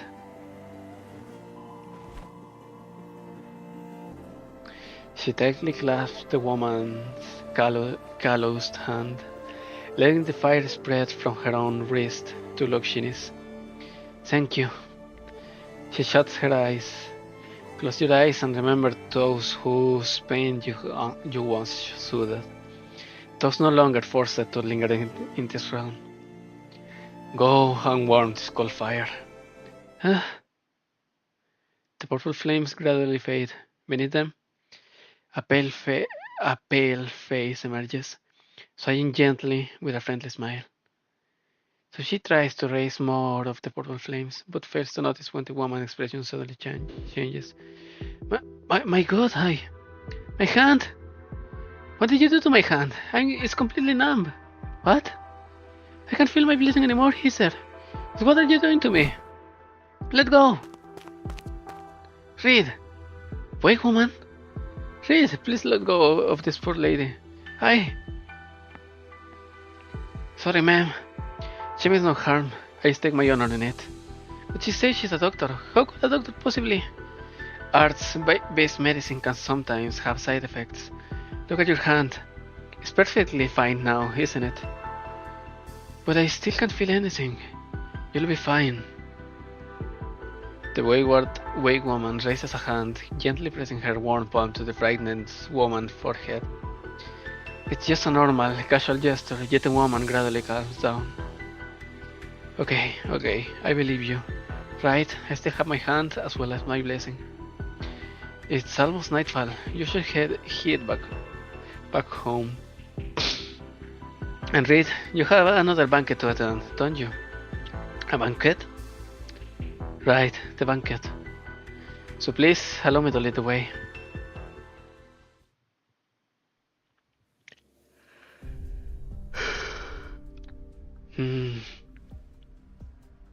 Wake woman, since you have returned, does that mean Moran and the others have already settled in? That's right. They will be staying outside the ruins. They're probably still clearing out the empty houses right about now. Thank you. Don't mention it. By the way, call me Nemos. I hardly do any work as wake woman these days. Alright, Nemos, you mentioned the banquet just now. Who's hosting it? In a few days, Dublin will be hosting a celebratory banquet, and all the high-ranking nobles will be in attendance, including Her Highness Eblana. We have been very busy with all the preparations and another banquet after all the useless politically that we have to do in this event. I don't want to go to another banquet.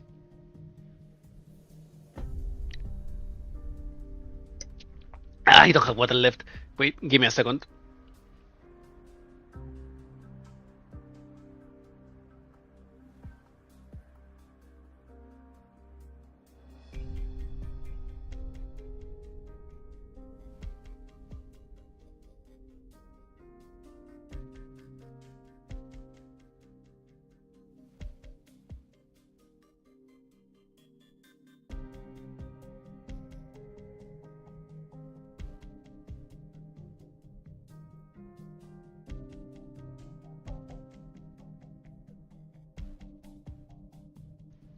I'm back. A celebratory banquet? While the residents are making do with stewed meat and grilled things made from only potatoes. The potato thing started out due to a food shortage, but now they are just used to it. But Dublin is aware of the situation in the city. They're calling it a banquet, but I didn't see any eating or drinking on the itinerary. I'm not trying to cover for anyone, Miss Luciani. I truly believe that Dublin will turn its back on the people of Tara like that. Now if you'll excuse me, I must be going. She certainly left in a hurry. So if directly removing the violet flames would only cause a panic, what if I were to do it more subtly? To launder whatever you want then. Who's there? The noble red dragon turns around and sees a figure engulfed in blazing purple flames. No, if the other residents have been merely kissed by the flames, then the person standing before him seems to have been forged from the purple fire itself. The flames don't look harsh, yet they distort the very light around it. I almost I was expecting that the residents have been merely kissed by the flames, then the person standing before her has been French, has been damned French by the red dragon itself. And God, I wish that was me.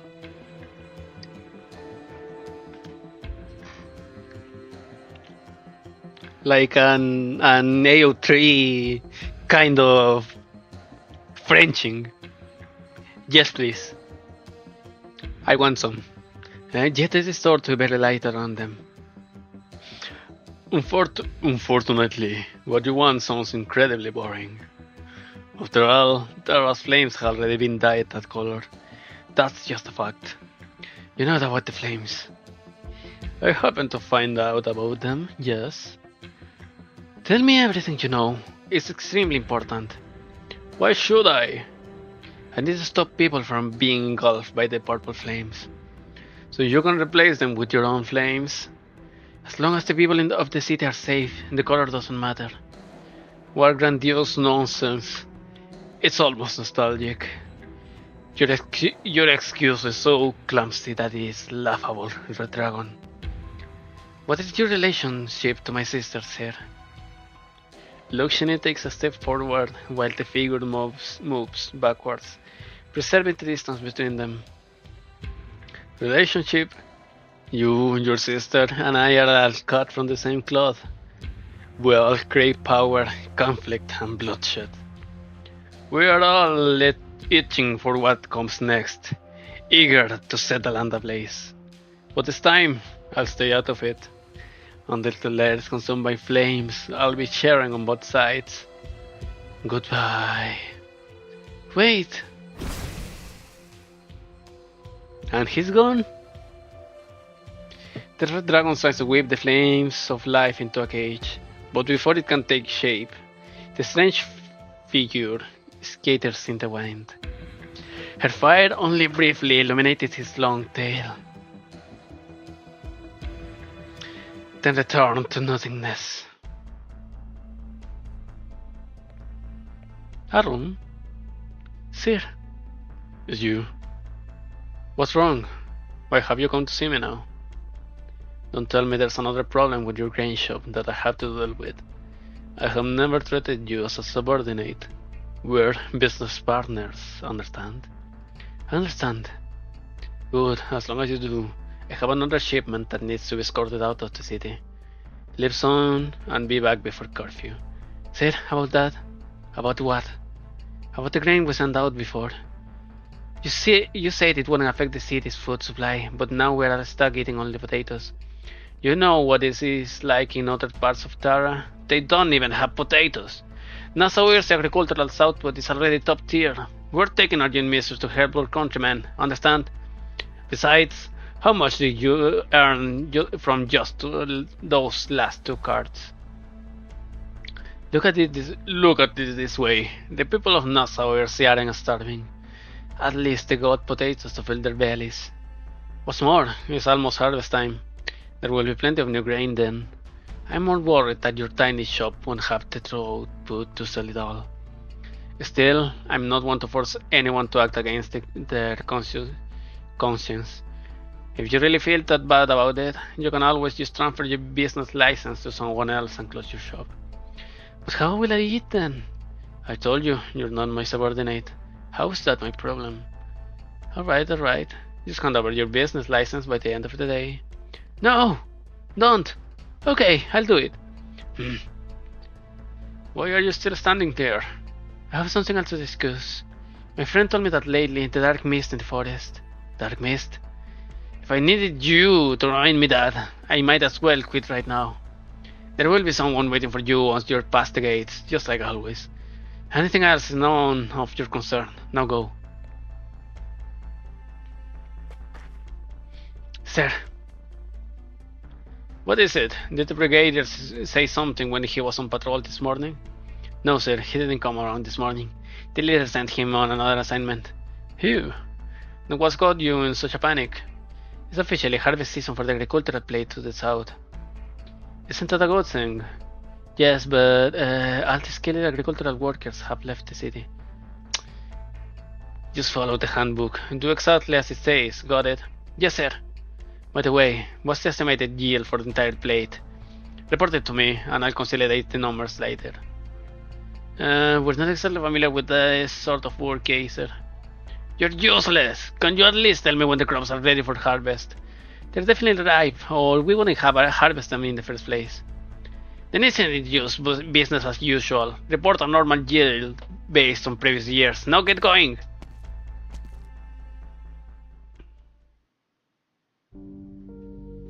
Ah, the bureaucracy.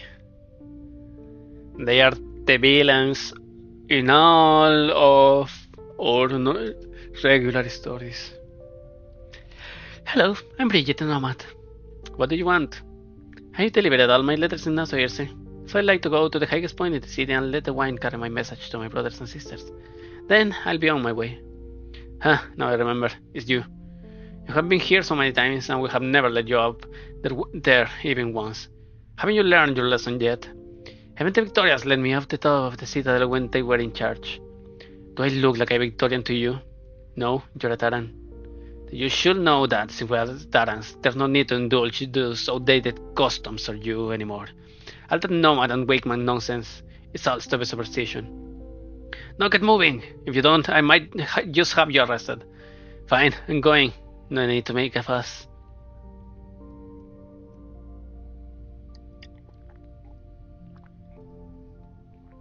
Well, I have done exactly nothing I set out to do, other than delivering my letters. Oh well, at least I'm out of the city before curfew. Now to just past off the dark woods and I'll be back on the open plains. I just hope the mist will let me through.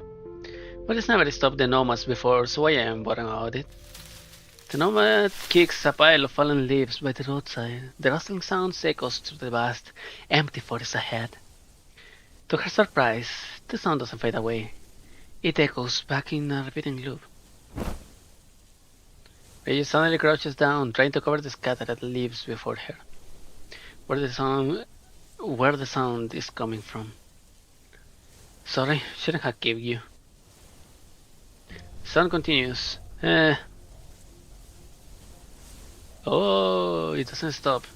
Instead, it grows louder and louder, echoing until it becomes an unbearable, deafening cacophony. At the same time, the dark mist creeps up from her feet, covering her eyes and ears.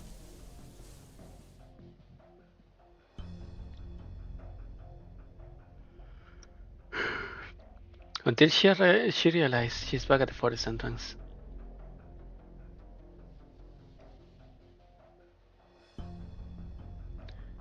This is the 5th time! Not going to let me leave? Really? Forcing me back into the city? Is that it? Well, I'm not going back. I'll set up a tent outside the forest if I have to. I'll get my chance to leave or sooner or later. トリマウンツの時にも拝見させていただきましたが、あなたの知略と戦局判断にはやはり舌を巻きますね。ロドスは優秀な戦術指揮官を隠している。I bring back the harvest from the fields and give from the barrens. I left with hands empty, but today I return with plenty. Meadows can grow into thickets, and units deployed on them take continuous arts damage. Thicket cannot be attacked and blocks the vision of your units.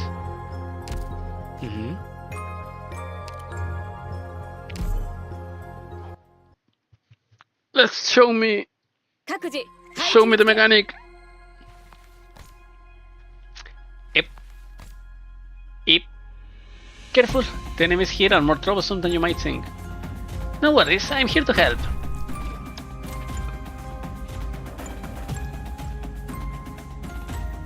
The drum is also the same from that song that I was saying. Here's the brass that I was mentioning earlier. But they are taking Celtic, more Celtic inspiration in the other parts of the arrangement. But still, he has the drums, the percussion, and the brass. They're just little guys now. Guess they are more dangerous when outside or attack range. There's so many of them, so let's help out.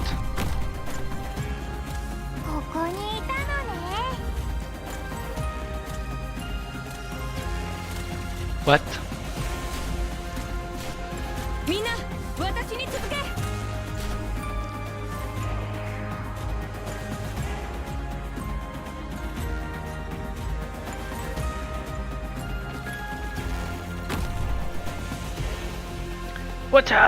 Watch out!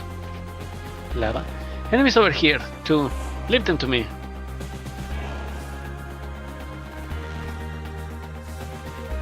Lava, and you attack. Drat! I don't have a clear view. I can't spot the enemy or attack. Let me see. I can hit the enemy over here, over there. The sword line represents allied units' combined attack range. Good to keep in mind, I guess.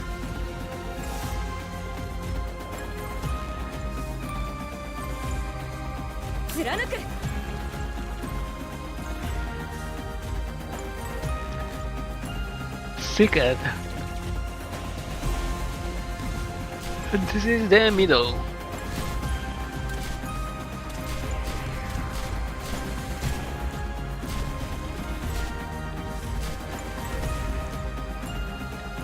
You know, those secrety things have been growing this whole time. Huh. Seems like the vines spread into adjacent tiles. I'll try to stop them from spreading. Oh. It's working, but I'm taking continuous arts damages by standing on the affected tile. I'll draw their fire. Let's focus on the fight. Okay. 治療の準備を。やっぱ戦争は嫌いだな。でもどうしようもないもんね。ここだよ。早く。Ah, Hayaku. Nah, that is it. みんな、私に続け。指示をあなたのお薬です。受け取ってください。ここだよ。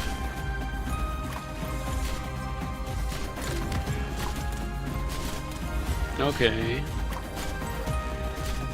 みんな、私に続け。こ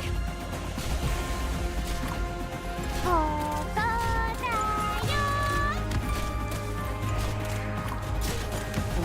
それ。Mission accomplished. 俺にとって唯一不可能なこと。 Folk parting call. それは完璧でない俺であることさ。It has been almost 2 hours and we are only on the first chapter. Ah. Okay, another one. I need to go do some things. I still want to read the rest of the event, but I need to do things. So sorry about it. Let's get some defender. Underflow. I haven't used underflow in a big lot of time.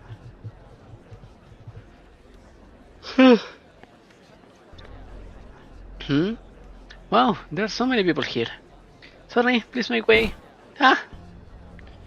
I've been to Milling Street already. It was picked clean ages ago. The shops are still open, but the shelves are all empty. Even the shopping bags are gone.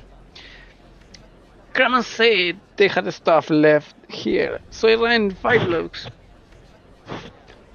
Only to find not even a single fall beast feeder left. Might as well go back, grab my crossbow, and sneak past the guards to hunt in the dark woods. At least I may get some real meat before I start. What? You're really gone crazy from hunger now. Going to the forest is a death wish.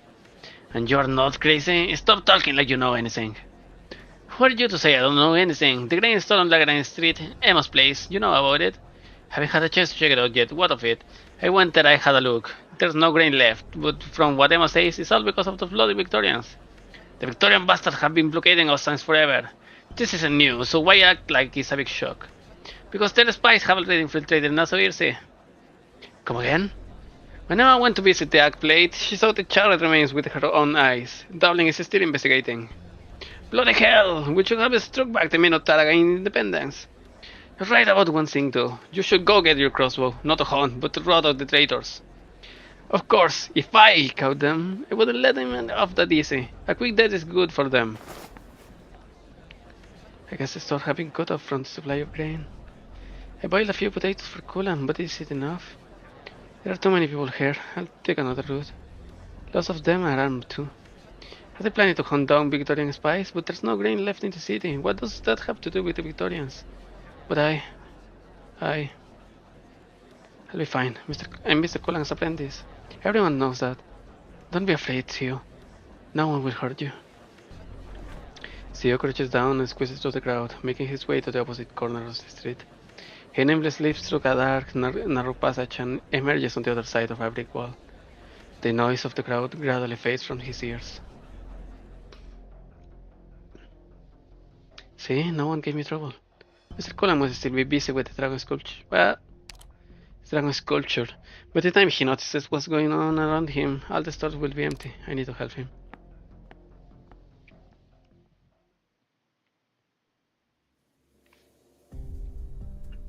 Take this and give them to the neighbors. Tell them not to worry. What about you? Or Nemos? Would you have anything to eat? Instead of giving us grain, it'd be more useful to help everyone catch the spice. Otherwise, we'll never get to the root of the problem. I'll go. Please let everyone know. But for now, just take them.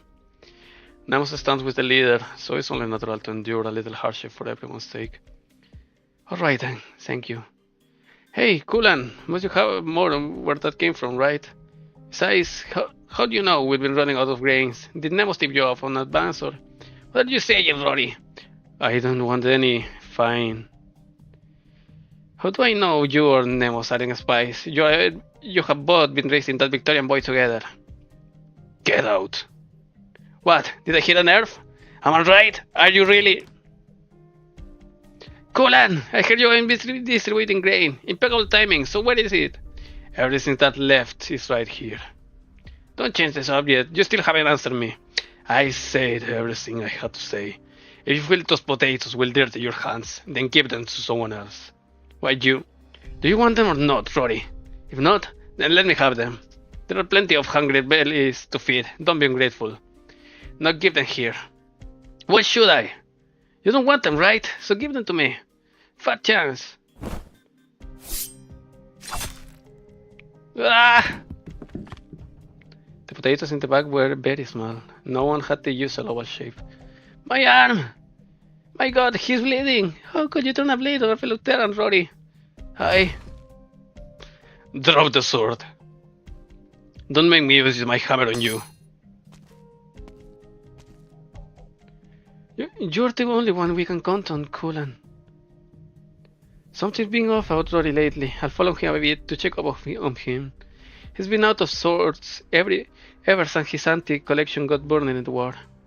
As for his blade, just take it. Don't let him have it back. And those damn Victorians.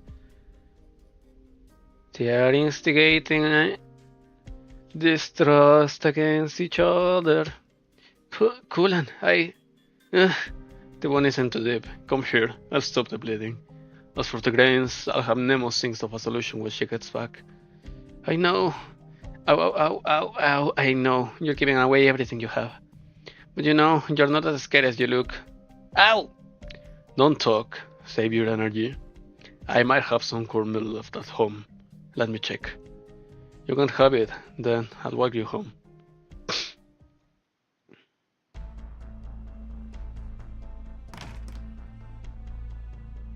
Kulan, are you and Theo doing alright? Why is there blood in here? Rory lost control and slashed someone. Where's Theo? He left a while ago for... Damn it! You... Forget it, no one could have foreseen things getting so bad so quickly. Horse things in the city. Rumors are spreading everywhere that the Victorians destroyed the Act Plate, and now Sawyers is about to boil over.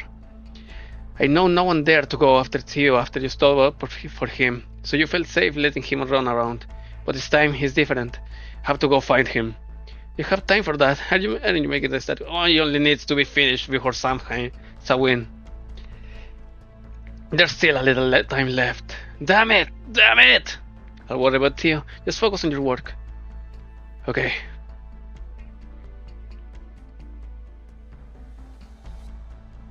Have you seen Theo? Theo? Where has the bone run off? It's like off again now though. Cullen spoils him too much. You really should talk to him about that. Theo? What trouble has that boy gotten himself into this time? Have you seen Theo? Are you alright? Me? Yeah, I'm fine. Just hungry. So what is it? Did you say something? Just the person I was looking for. Has that boy Theo been up to anything suspicious lately? No, just keeping himself busy as usual. Huh? Well, he'd better. Theo! What are you doing here, weak woman? Wait, you are... Oh, the singer. What brings you here? I heard rumors of chaos in the city, so I thought there might be something I could do to help. Alas, there's not. All I have heard is that the supply shortage was caused by Victorian sabotage. I have only ever run into the Victorian army by accident, and you and Cullen were the ones to save me at the time. Also, the information you have provided us on the Wake Men has been truly fascinating. Sorry sir, but I don't really have time to be reminiscing, but I could use your assistance. Cullen's apprentice, Theo, has gone missing. Can you help me look for him? I am unable to help with that. The city folk are angry enough at the Victorians to flay one alive. Why bother running around looking for a Victorian child? Forget it then, I'll go look myself. Remember that the celebration will start in just over an hour. Don't you need to deliver the sacred instruments symbolizing the Wakeman blessings to the venue? Sorry, I really must be going now. What do I do now? Nemos? Is that you? I finally found you. What happened in the city? What happened in the city?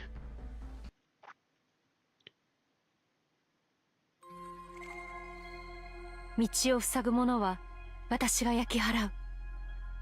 今回の旅ではこんなにたくさんの人と出会うなんてね。是非もなし。弱い者いじめは許さん。Not enough. 水場が近いからごめんね。寝袋から出てきたばかりで。Made him go. No! What the fuck? Huh? What happened? 合意書に基づき、後のことはマイレンダー基金が引き受けましょう。私にお任せ。What the hell did that little thingy got away? But only farewell. テントは張ったから、あとはもうどこへでも行けるよ。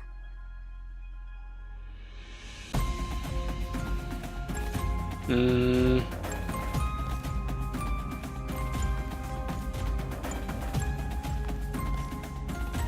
か私を信じて。枯れ枝を集めて早く終わらせてもらえない？早く早く。天使落ち。弱い者いじめは許さん。これがお前の判断。The secret. Cannot be attacked and blocks the vision of your units. Cannot be attacked! Fucking hell, mate. Nest grows when outside your unit's attack range, increasing its attack and max HP. Is it range or something? 盾の後ろに集まれ。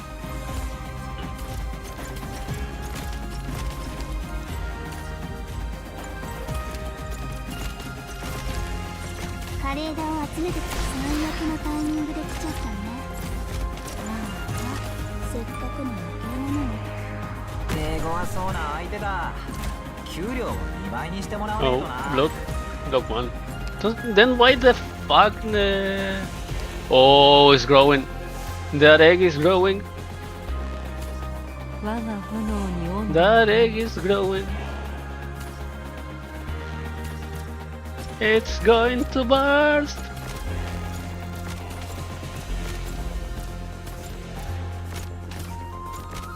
見えた。命は枯れて消え、残死のみが徘徊する。Go, Elias! Tank! 迷宮内とはまるで違うな。我が炎に温度はない。慣れ親しんだ環境であるほど危険が潜むものです。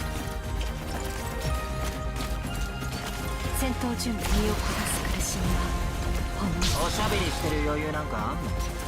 見えた。死者の喧騒にある終わりの Nice. 忘却という Now that's a little bit of range. 水場が近いからちょっと待ってて。先にあなた方のプロファイルはこれです。 He healed. はい。 Can alchemists heal those little thingies? 我が炎に命はカルティキよ。残死のみの配下。I mean, the summons and such. Haven't used too many summoners lately, and alchemists even less.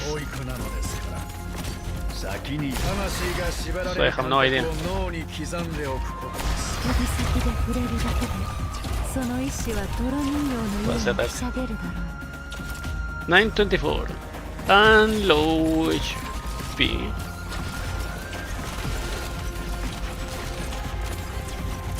我が炎に温度を指先で触れるだけで、その意志は泥人形のようにひしゃげるだろう。Say we or Evelana is doing the damage. Oh yeah, this one was a trap master, right? 見えた。指先で触れるだけで、その意志は泥人形のようにひしゃげるだろう。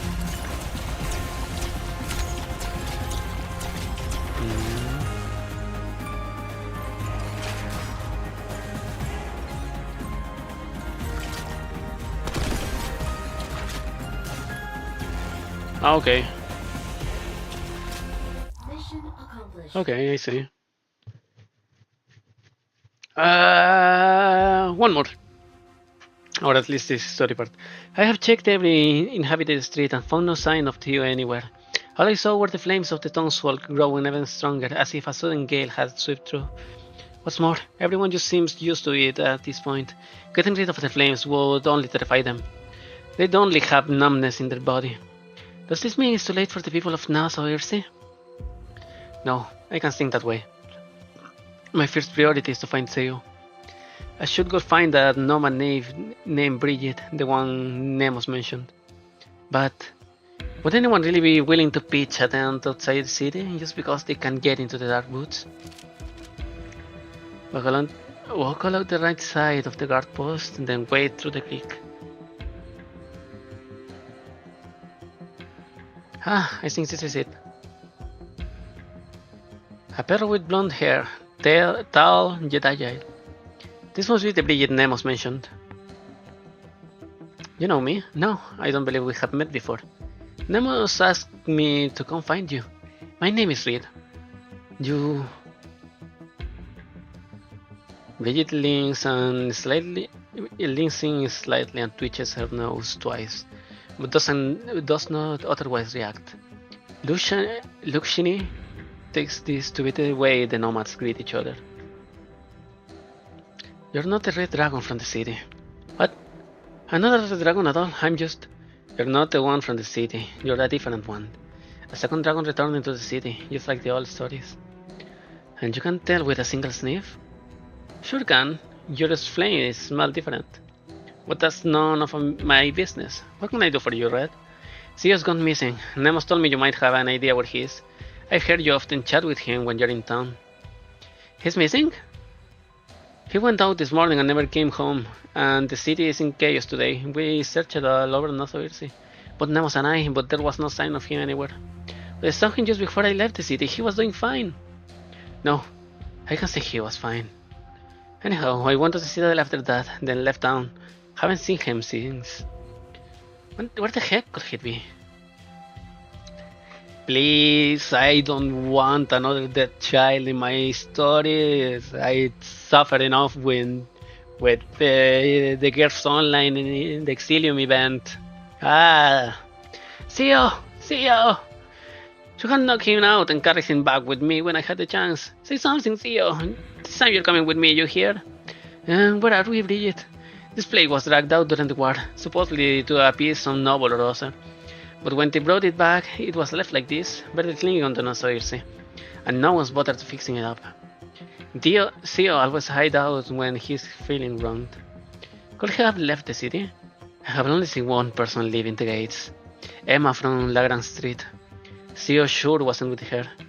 What's more, she was taking a car full of who knows what, to the entrance of the forest, all by her lonesome.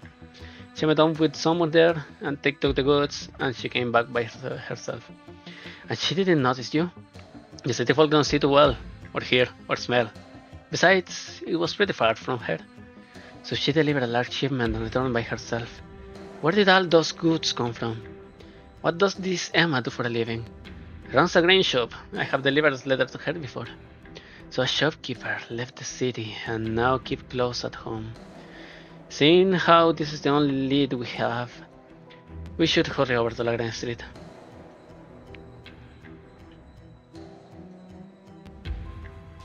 Bridget? Reed?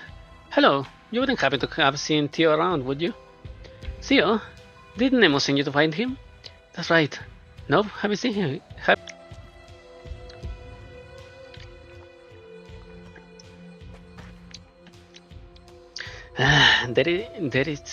There is this again.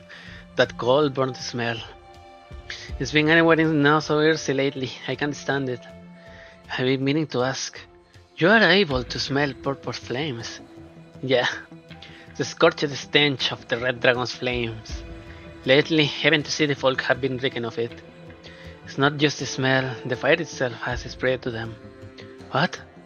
How? I don't see any flames on them. So you can't see them either. I was gonna ask the same thing. You say you can see the flames? Then again, makes sense. You being a dragon too and all.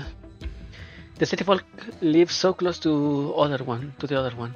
Even worship her like a god. Guess it was only a matter of time before they got burned. Emma, it's me, Bridget. Emma! She's not in. With that purple flame stench coming out of the keyhole, must be someone in there. So what now? Break in? I don't see any other option. Wow, so dragon fire can burn through logs too? Let's save that conversation later. We need to get in there.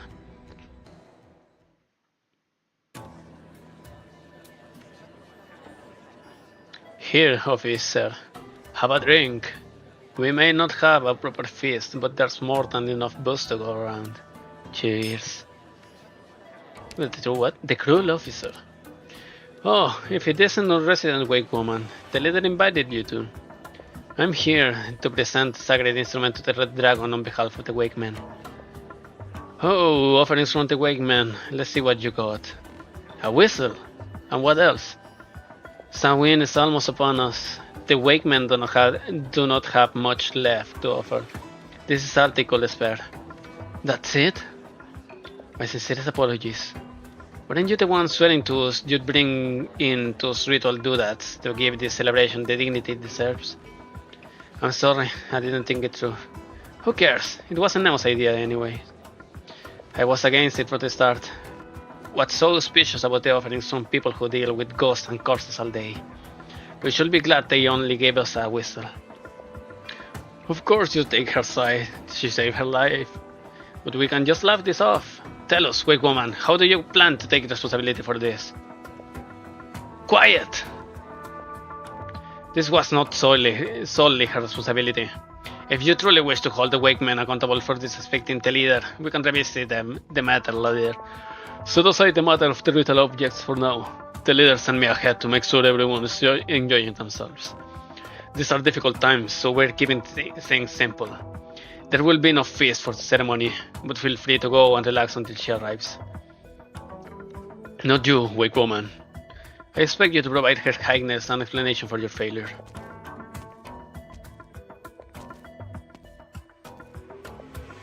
Perhaps you could take this chance to curry favor with the other officials. They could put in a good word for you later. I'll pass on that, thank you. Quite the righteous one, I see. Brigadier, Steer, these fellows, have they always been like this? Huh, always? The bureaucrat once exhausted himself managing logistics for the Silver Rock Bluffs front. He went days without sleep until he was so worn out that he nearly collapsed on the nose of his agricultural plate. The cruel officer is a cold-hearted scoundrel to be sure. But during the war, the wealthy merchants and nobles hoarding grain near Nasoirse will tremble at the mere mention of his name.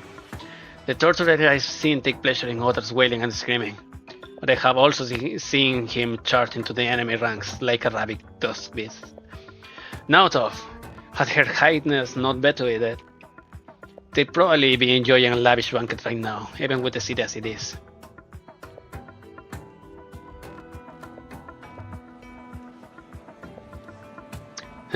Will order Brigadier ever remove that stick from his hearts? You look like you're in a bit mood too, bureaucrat. What's wrong? What's wrong is that the city is almost out of grain, and I'm responsible. Well, what can you do? It was a poor harvest. Ombudsman? What the hell is an ombuds?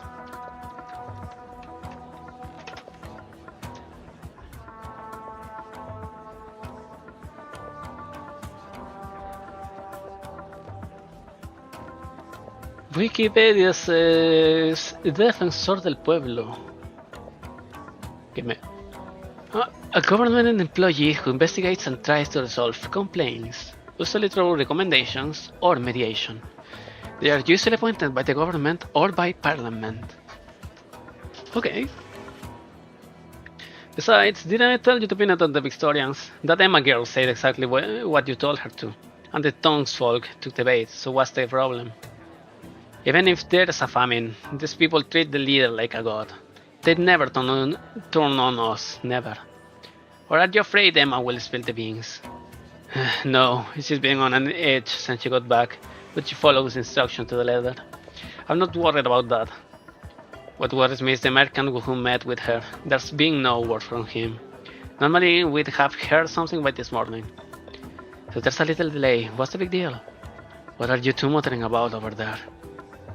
Oh, we were discussing that hero, Kulan. Oh, what about him? At the time, he told us he'd took out a whole squad of Victorian scouts in the dark woods sorting himself. 4 or 5 men, by using the terrain to his advantage. Say there was one child left behind, but he couldn't bring himself to finish the job. Sounds about right? But think about it. Why would a scout squad bring a child with them? Huh? The way one already explained that. The scouts has taken as hostages a group of merchants who traveled between Tara and Victoria, and forced them to guide them through the forest. Sure, I believe that there was a caravan, but the scouts? I don't know about that.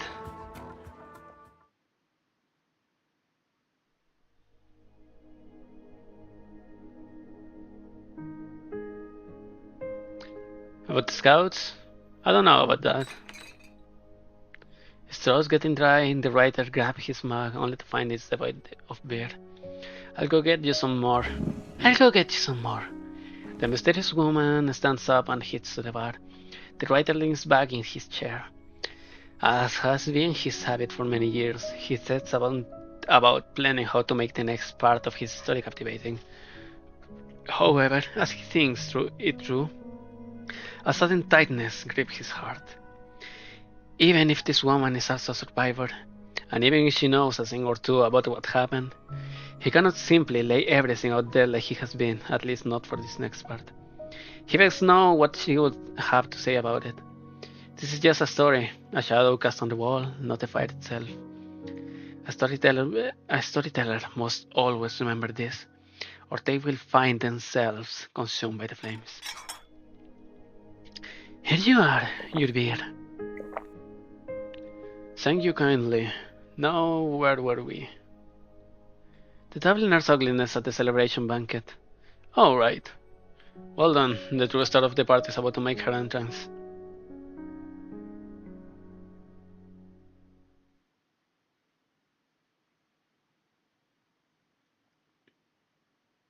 The true star of the party is about to make her entrance. But until then, Dublin's ugly visage will remain, so hideous that no one can face it directly.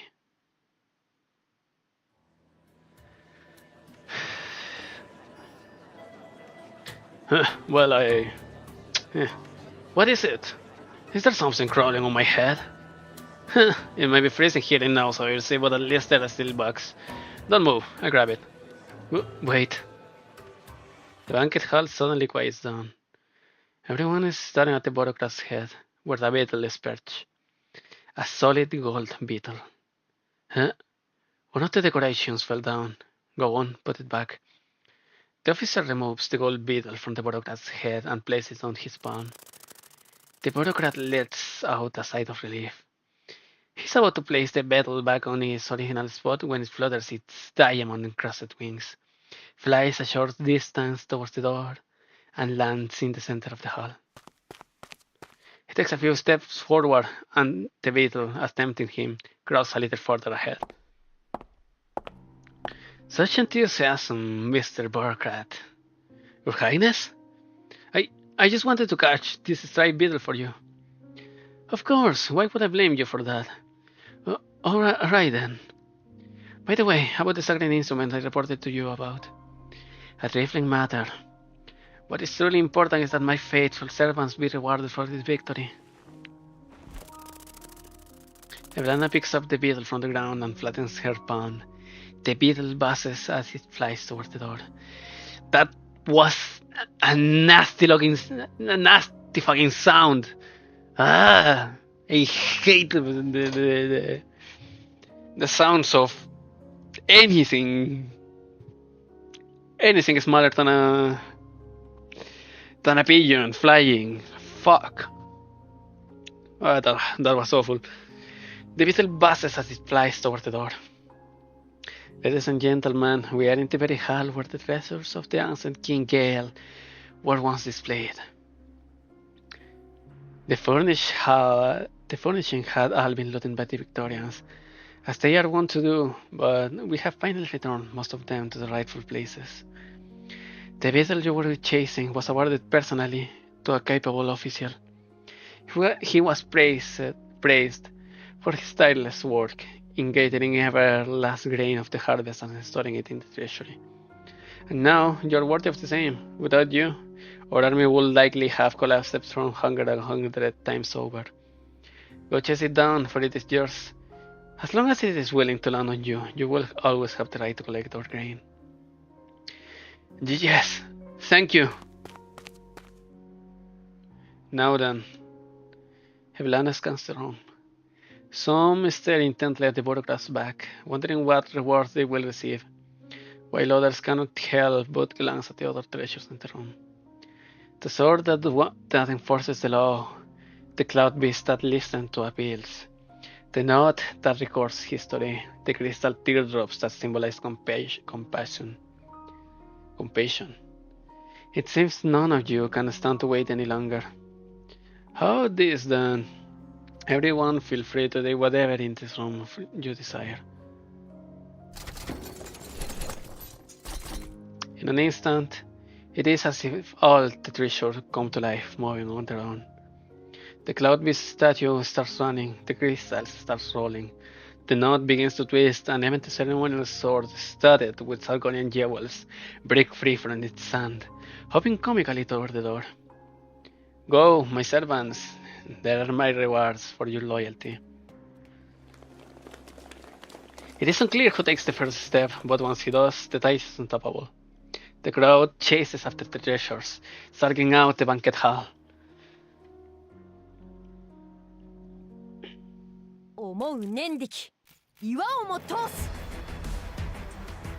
Damn it, one more. I need to know what happened to the kid. See you. I want to make up for the past and to return home. Other than that, I ask for nothing more. What's the map?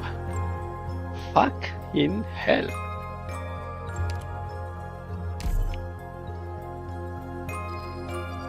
That thicket is freakishly annoying. A beetle flies through the dark alley. It flaps its wings furiously, but only manages to find its way into an abandoned block that few souls trade anymore. Its golden body is too heavy, weighted down even further by the gems on its wings. It can only fly a short distance before coming to a rest in a gap between the stone tiles. Found you! I got it! I got it! You got your bag. Now help me get this crystal before they all fall into the ditch. Coming! Hold on. I am going to get my cut if I help you, right? Sure, sure, just hurry. You don't want to see this crystal sand in the dish, do you? Sweet Cloud Beast, you're mine! Good. All the gems on the sword are there. Where are the Brigadier and the others? Who cares? The bureaucrat tucks away the parasite, while the officer eagerly watches the crystal tears drop again and again. The ombudsman brusquely manhandles the cloud beast, while the torturer raises the sword as so it did confer power over life and death. What a lively scene! All of this treasure is yours, my servant. I am not so miserly as to withhold them after seeing how much you love them. But what more do you intend to take from me once I've given you this? Let me guess.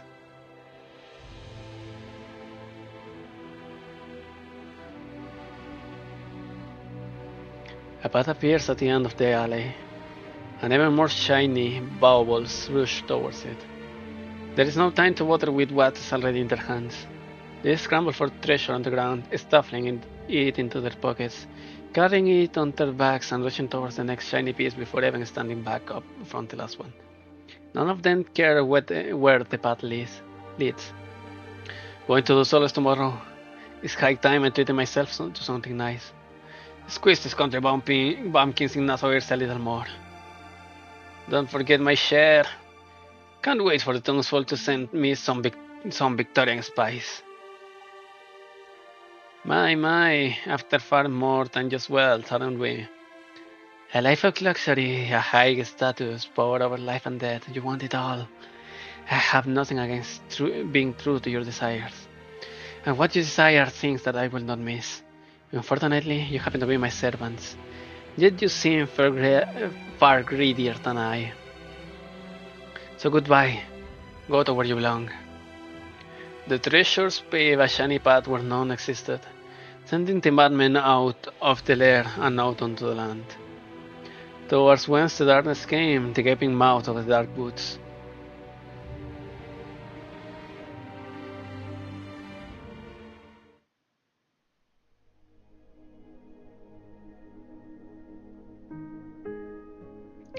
This part is very different from the rest of your work. I told you, I abandoned many drafts in the process of observing, thinking and writing. Any and all of them ready to be thrown in at a moment's notice. Do you really think I'd be sitting here, drinking this swill, if I could tell this story as a consistent, unified narrative? You're the one insisting it gets a proper ending, not me. True. But if I must regard this passage as your own personal embellishments, should I also consider the rejection of Bridget by the Mist to be a creative liberty as well? Creative liberty as well. No more than the exiled king you forced into the story. Then what about the rest of the story you're about to tell? Should it be seen as an observation or as a creation? That's up to you to decide. Do you want me to tell it or not? Of course. Go on.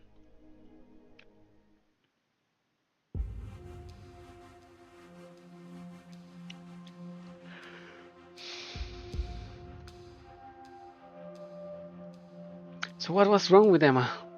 Just a cold on top of malnutrition. She didn't look so bad on the outskirts of Darkwoods. A sickness of the spirit, most likely.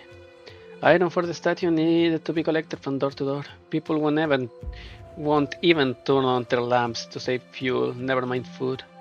What could she possibly be shipping out? She runs a grain store, maybe. But only a grain store. She wouldn't have done this on her own. There must be somebody behind her. We also still need to ask about Theo. There's no time to wait for her to come out on her own. Can you hear me, Emma? Niels! Take me with you! No, she's still dreaming. Niels, is that somebody's name? I have seen it written on letters she has gotten. A loved one, if I had to guess. And where might we find them? No idea. It's been a while since the last letter. Niels, scold me, beat me if you must, but don't abandon me. The bureaucrat told me to smuggle food, so I did.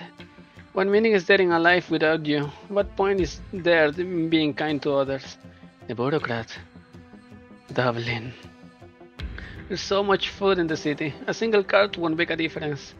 There's no food in the city. A single card won't make a difference. Won't make a difference. Should we keep trying to wake her up? Wait. Why wasn't it you who lived? Those accursed Victorians. Why did their child live? A child? Of Victorians? Why? You are right, my dear. I'll make this right. Wait for me, Niels. Wait for me, my love.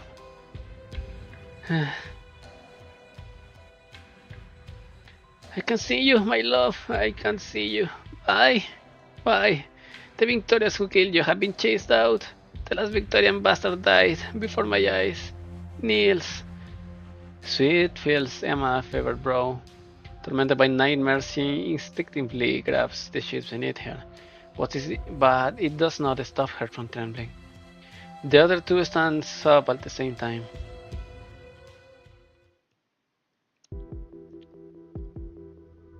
It's already past curfew. Will we really be able to move freely? Stick with me. If the mist wants to take either of us, let it try. Wait, someone's coming over from the citadel. Who is it? Looks like Dublin. It's the Brigadier. What's going on? It's like he's a walking ghost. Brigadier! Who's there? Look, Shinny. Go back now. Back to... What happened? No. Nothing happened tonight. We have a lead on the food shortage. See, sir. The owner of this grain store was instructed by the bureaucrat to smuggle food out of Nassau Sea. We may be able to get it back if we are quick. The bureaucrat? I should have known. But it's too late. Everything's too late. Why? Do you know where the food went? Not the food. Me. Us. Thank you for informing me, but I... What's going on? Tell me! No. Nothing happened tonight. I can't imagine what could have turned you, a warrior with no qualms about killing for the greater good, and do this. Did you and Double found this nation over the corpses of so many, just to starve your own people to death here? No, never. Thank you for informing me. I will deal with it, personally. But do not mention the name Dublin ever again. You got your promise. Do not set foot on the streets again tonight. And especially do not break curfew with someone insignificant as you are doing now. This is for your own good. Lokshini opens her mouth to speak, but the brigadier shows no acknowledgement. He turns around and walks toward the outskirts of the city with heavy dragging steps. Are we gonna do as he says? Hide? No, Nemos need to know about Theo. Do you know where she lives? It's a wee bit far, practically the other side of Nassau Sea. And that's where we are going. Nemo's house is just ahead. That was easy. Seems to me it didn't get into the city tonight. Nemos? Are you home? Nemos? Hey, didn't she say she'd be at a Dublin victory party? Is she not back yet? The brigadier was leaving the citadel. The party should be over. Miss Luciani. Bridget? Luciani is about to speak when her gaze meets Nemo's. Her eyes are even blanker than the brigadier's were. What's going on? Did something happen at the victory party? No. Nothing happened tonight. What are you two doing here? Quick, inside! You mustn't be out on the streets tonight.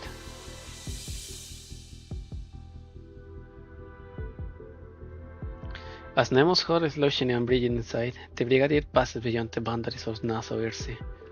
He walks into the forest, where there's nothing but darkness towards the depths of the dark mist.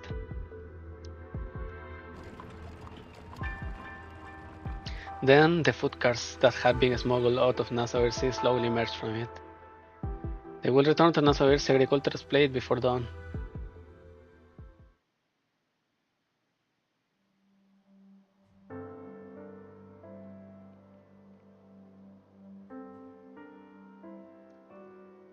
So,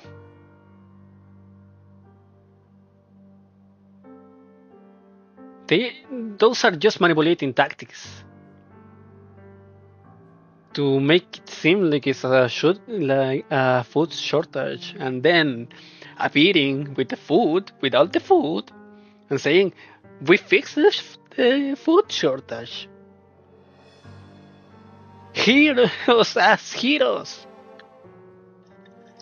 Halos as heroes. The next day, the city gets the smallest of reprieves from the food shortage. No one notices that the brigadier never returns from the dark woods. The food mysteriously appears at the agricultural plate before making its way to the grain stores across the city. It falls well short of truly solving the problem, but it was far more than just the brigadier who never came back, though the people of the city do not know it yet. Once again the sun rises, without pity or care. The dragon and the wayward wake and walk the streets, watching with shock at how the non-commonplace brawls descend into even more brutal violence. The nomad knocks on the blacksmith door. She brings woeful news. Ah, no. 出発だ。より多くのムクロの山を築きに行こうか。枯れ枝を集めてくるね。Burning Vine attacks deals earth damage and burst damage. Attack constantly increases before the first attack, and the first attack deals heavy earth damage and burst damage.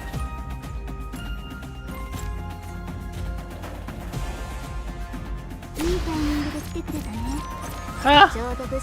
Nice.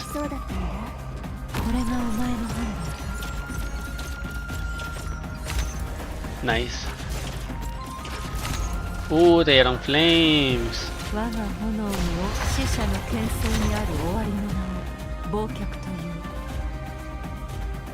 What is it? 141... 1041.7.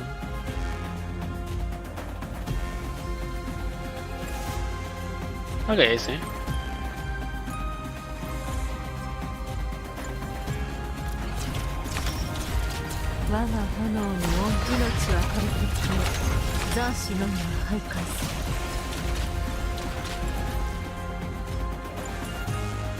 It's on maximum jet, but it's near.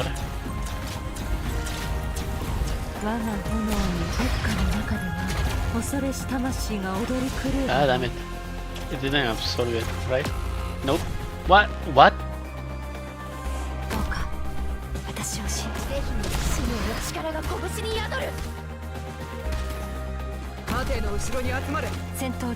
What happened? Born on death? What the fuck is Aosta here? 全員倒さないといけないですか?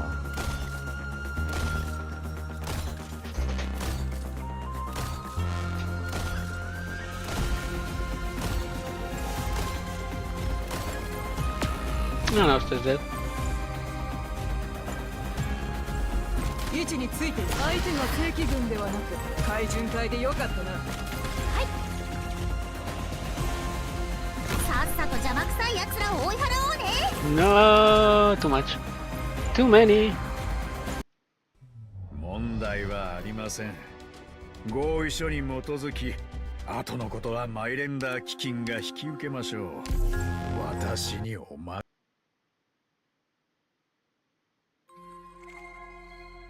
予備の作戦遂行ルートを見つけておきます。Let's try again. But now we read. 枯れ枝を集めいいタイミングで来てくれたね。ちょうど物資の底をつきそうだったんだ。21. これがお前の判断だ。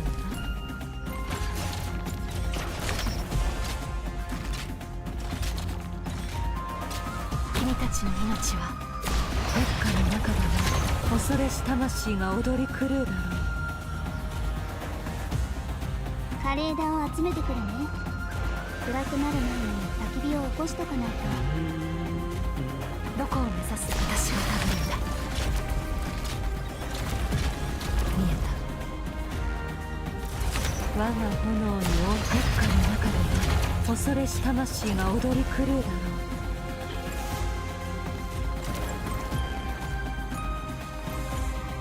Not maximum range yet.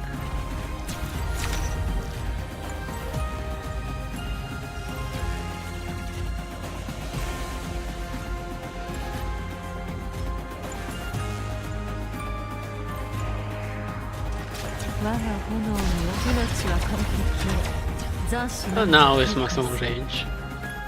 Okay.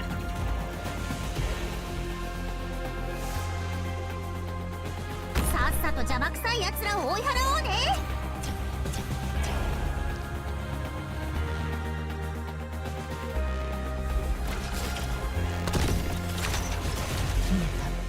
命は軽く斬死のみが徘徊する。 Damn, AoE.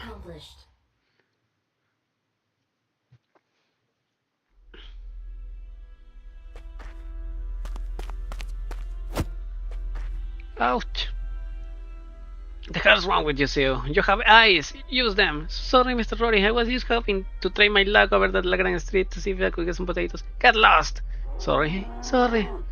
Look out. The boredom beast is panicking. Out of the way. Stupid Koshman. You nearly ran me over. Get back here. That dung for brains ran off. Just like that. Mr. Rory, hi. Look who did get run over. Seems you're right. You're not going anywhere now. Let's go see the Dublin folks. Maybe they'll give me potatoes for handing over a traitor. Better stick to the back streets. Can't have someone else taking my spy. The man grabs the boy's collar and drags him into a small empty alley. The boy groans in anguish. Weird. Did I forget a way? Give me back my potatoes. Go and buy your own. They'll still have some at the shop. Give them back. They still have potatoes. The man glances toward the voices, then at the broken body of the boy whose arm he is still grabbing. He's dying. Will the Dubliners give me anything for a dying kid? Could they even get anything out of him? It's your lucky day, traitor. The man shakes off the boy's hand, which had been grabbing his sleeve, and walks off briskly towards the voices. My leg, it hurts. I can't stand. Miss Emma? Who's that? Who's calling my name? I did that you ask. Just leave me alone. Emma. See you? What happened? I got hit by a carriage, then left behind here. Not a Victorian spy, Miss Emma. Please help me. Take me to Mr. Cullen. Victorian spy? Ah, it's all happening so fast. It hurts so much.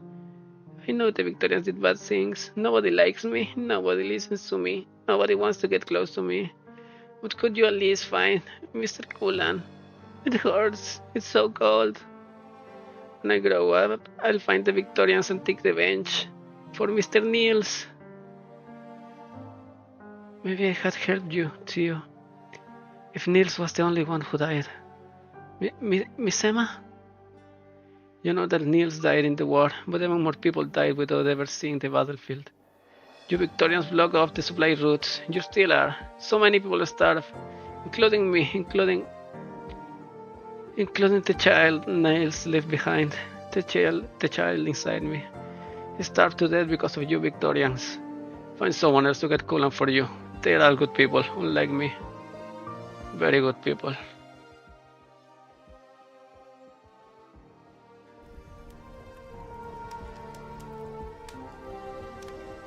Emma, how could you do that to him, Emma?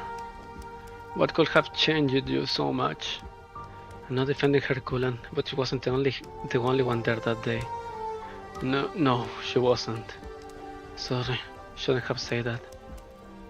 No, you're absolutely right. You wanted to take Seo with you, didn't you? What did you say? He was being bullied.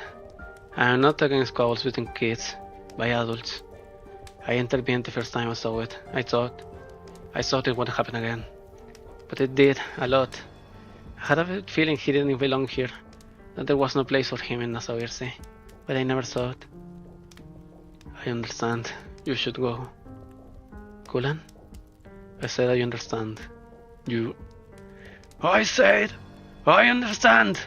Now go! Get out! Leave me!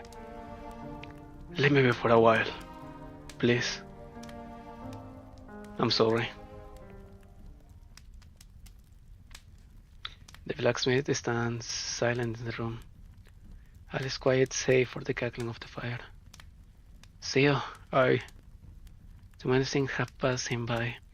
Too many things he could not understand. He no longer has the strength to find out why, to separate cause from effect. The only thing he knows is that he never achieved anything. What kind of hero am I? What kind of hero am I? Yeah, what kind of hero are you? The blacksmith looks around him. There is no one else in the smithy save the empty eye sockets of the dragon statue, now glaring at him accusingly. What kind of hero are you? What kind of hero am I? What kind of hero will leave a child to the mercy of abuse and ill will? What kind of hero will allow food to be smuggled out of the city under his very nose until there's nothing left, all while doing nothing more than handing out a few shriveled potatoes to his neighbors? What kind of hero would shoot himself in his smithy while the city descends into Bedlam, all to satisfy his own pathetic vanity by etching his name onto a pedestal? No! It's not out of vanity. All I wanted was to use the title of hero to bring happiness to our countrymen who lost everything in the war, as you told Nemos. Like now? Like now? The weak you sought to protect are dead and gone. The justice you sought to uphold has fallen into darkness. The people you sought to bring happiness to, Emma and Rory, are they even your people anymore? Or are they dead, living in the past? The dead, living in the past? Your heart still dreams of the future, vain as it is. But them, they are the walking dead, stuck in the past. Who is it you are calling your countryman? The wretch who spends his days brandishing an antique sword he salvaged from the flames. The smuggler who let an innocent child die because she miscarried her own. Townsfolk who no longer knows anything but hate in the face of change. Go out and find someone, anyone. Ask them what their plan for the future is. What do you think the answer will be? The blacksmith hammer falls to the ground with a loud crash. He glares at the dragon's head. No, it's you who's trapping them in the past. I collected the plates and bowls my people use day to day, lit the fuel they reeled on for warmth and light, just to feed you monster. I don't know about the food, but the metal and the fuel, it was me. I fed you those pots and pans. I put the people's livelihoods into your mouth with my own hands, also that you could grow and grow. You have devoured everything in my life, then you devoured Theo himself. Theo. It was me. I nurtured the monster that took your life. Soon it will stand as a square of Samhain, spread its wings and turn everyone into the city into the dead. Those who can only live in the past. You're right, monster. I am no hero. I am a fraud. A vain, pathetic fraud. Once I fooled others, now the only one I'm fooling is myself. But they need me. They need you. They need a hero to wake them up. To tell them that the war is over. That what really matters is what lies ahead. The future, tomorrow. And you think you are the one. And the one. The blacksmith walks away from the forge with resolute steps. He takes the thickest metal chain he can find and walks back to the dragon. Its empty eyes still fixated on him. Come with me. Where to? To the square. It's not somewhere yet. I can't wait no more. I will not wait for Eurominus prophecies to come true. Come with me. I will dismantle you and return our lives to the people. The dragon does not move in the eyes of the blacksmith. However, he sees the dragon bow its head, perhaps mockingly, perhaps invasively.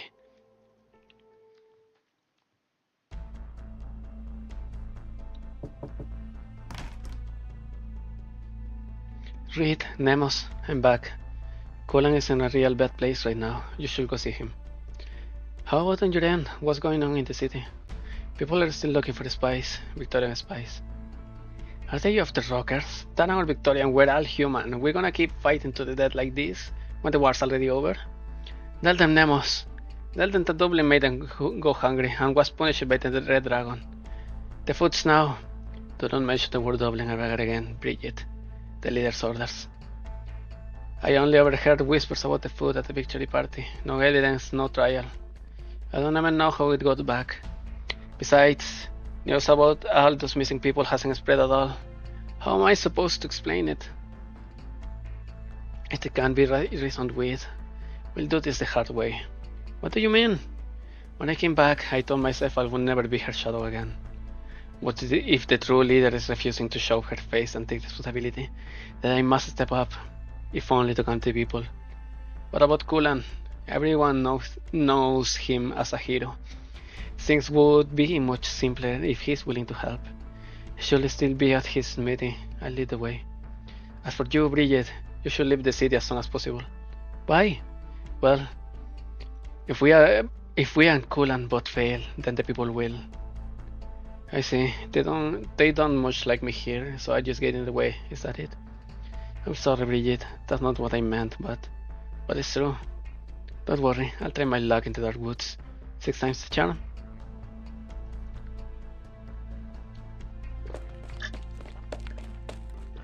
Kulan! Is he not in? What the? They are both rendered speechless. The door of the smithy. No, the entire front wall of the smithy is gone.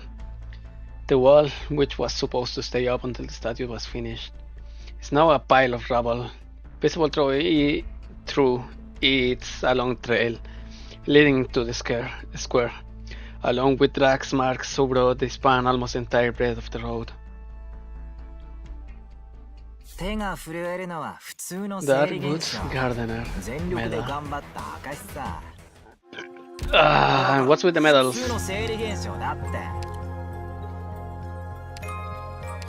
You eliminated many strange saplings from the Darkwoods. Defaulted a total of 100 cabbage seedlings and cabbage weeds in the event. Defeat. Would they grow into plants if the black mist were dispersed? What's the part with the fire? Clear E8 with a start rating and allow all flames return to revive and re-enter the spin state no more than 3 times. And do not allow all flames return to revive and re-enter the spin state. Okay. And what's that? Time and again you deny the purple fire's fuel until it's extinguished from Tara. When the sun rises, life will truly begin.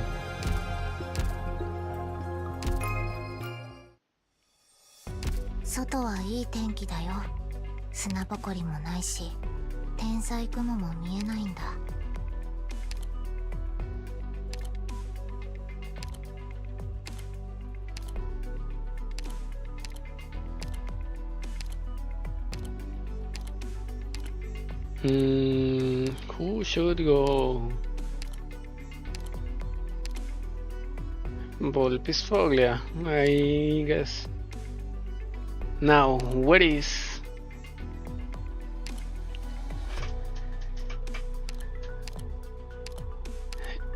Evelana Dublin?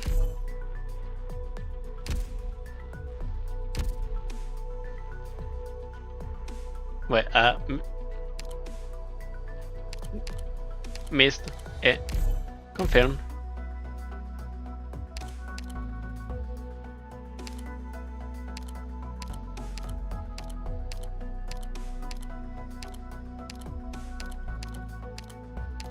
She's gone last.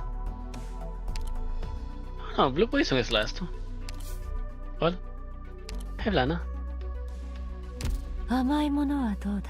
Well, that's it for today. Thank you for coming to her game. Thank you for joining this stream. So I shall be going now. I was very lucky, only in 20 pulls. Yay! Well, that's it. Thank you for coming. goodbye. I'll see you probably. Okay, so tomorrow I'll probably try to do the Limbos story. Then on Saturday I will do the I will keep doing this event, and then on probably next week I don't know how I'm going to manage it, but it's probably going to be three streams for this story. So that's it. Bye bye.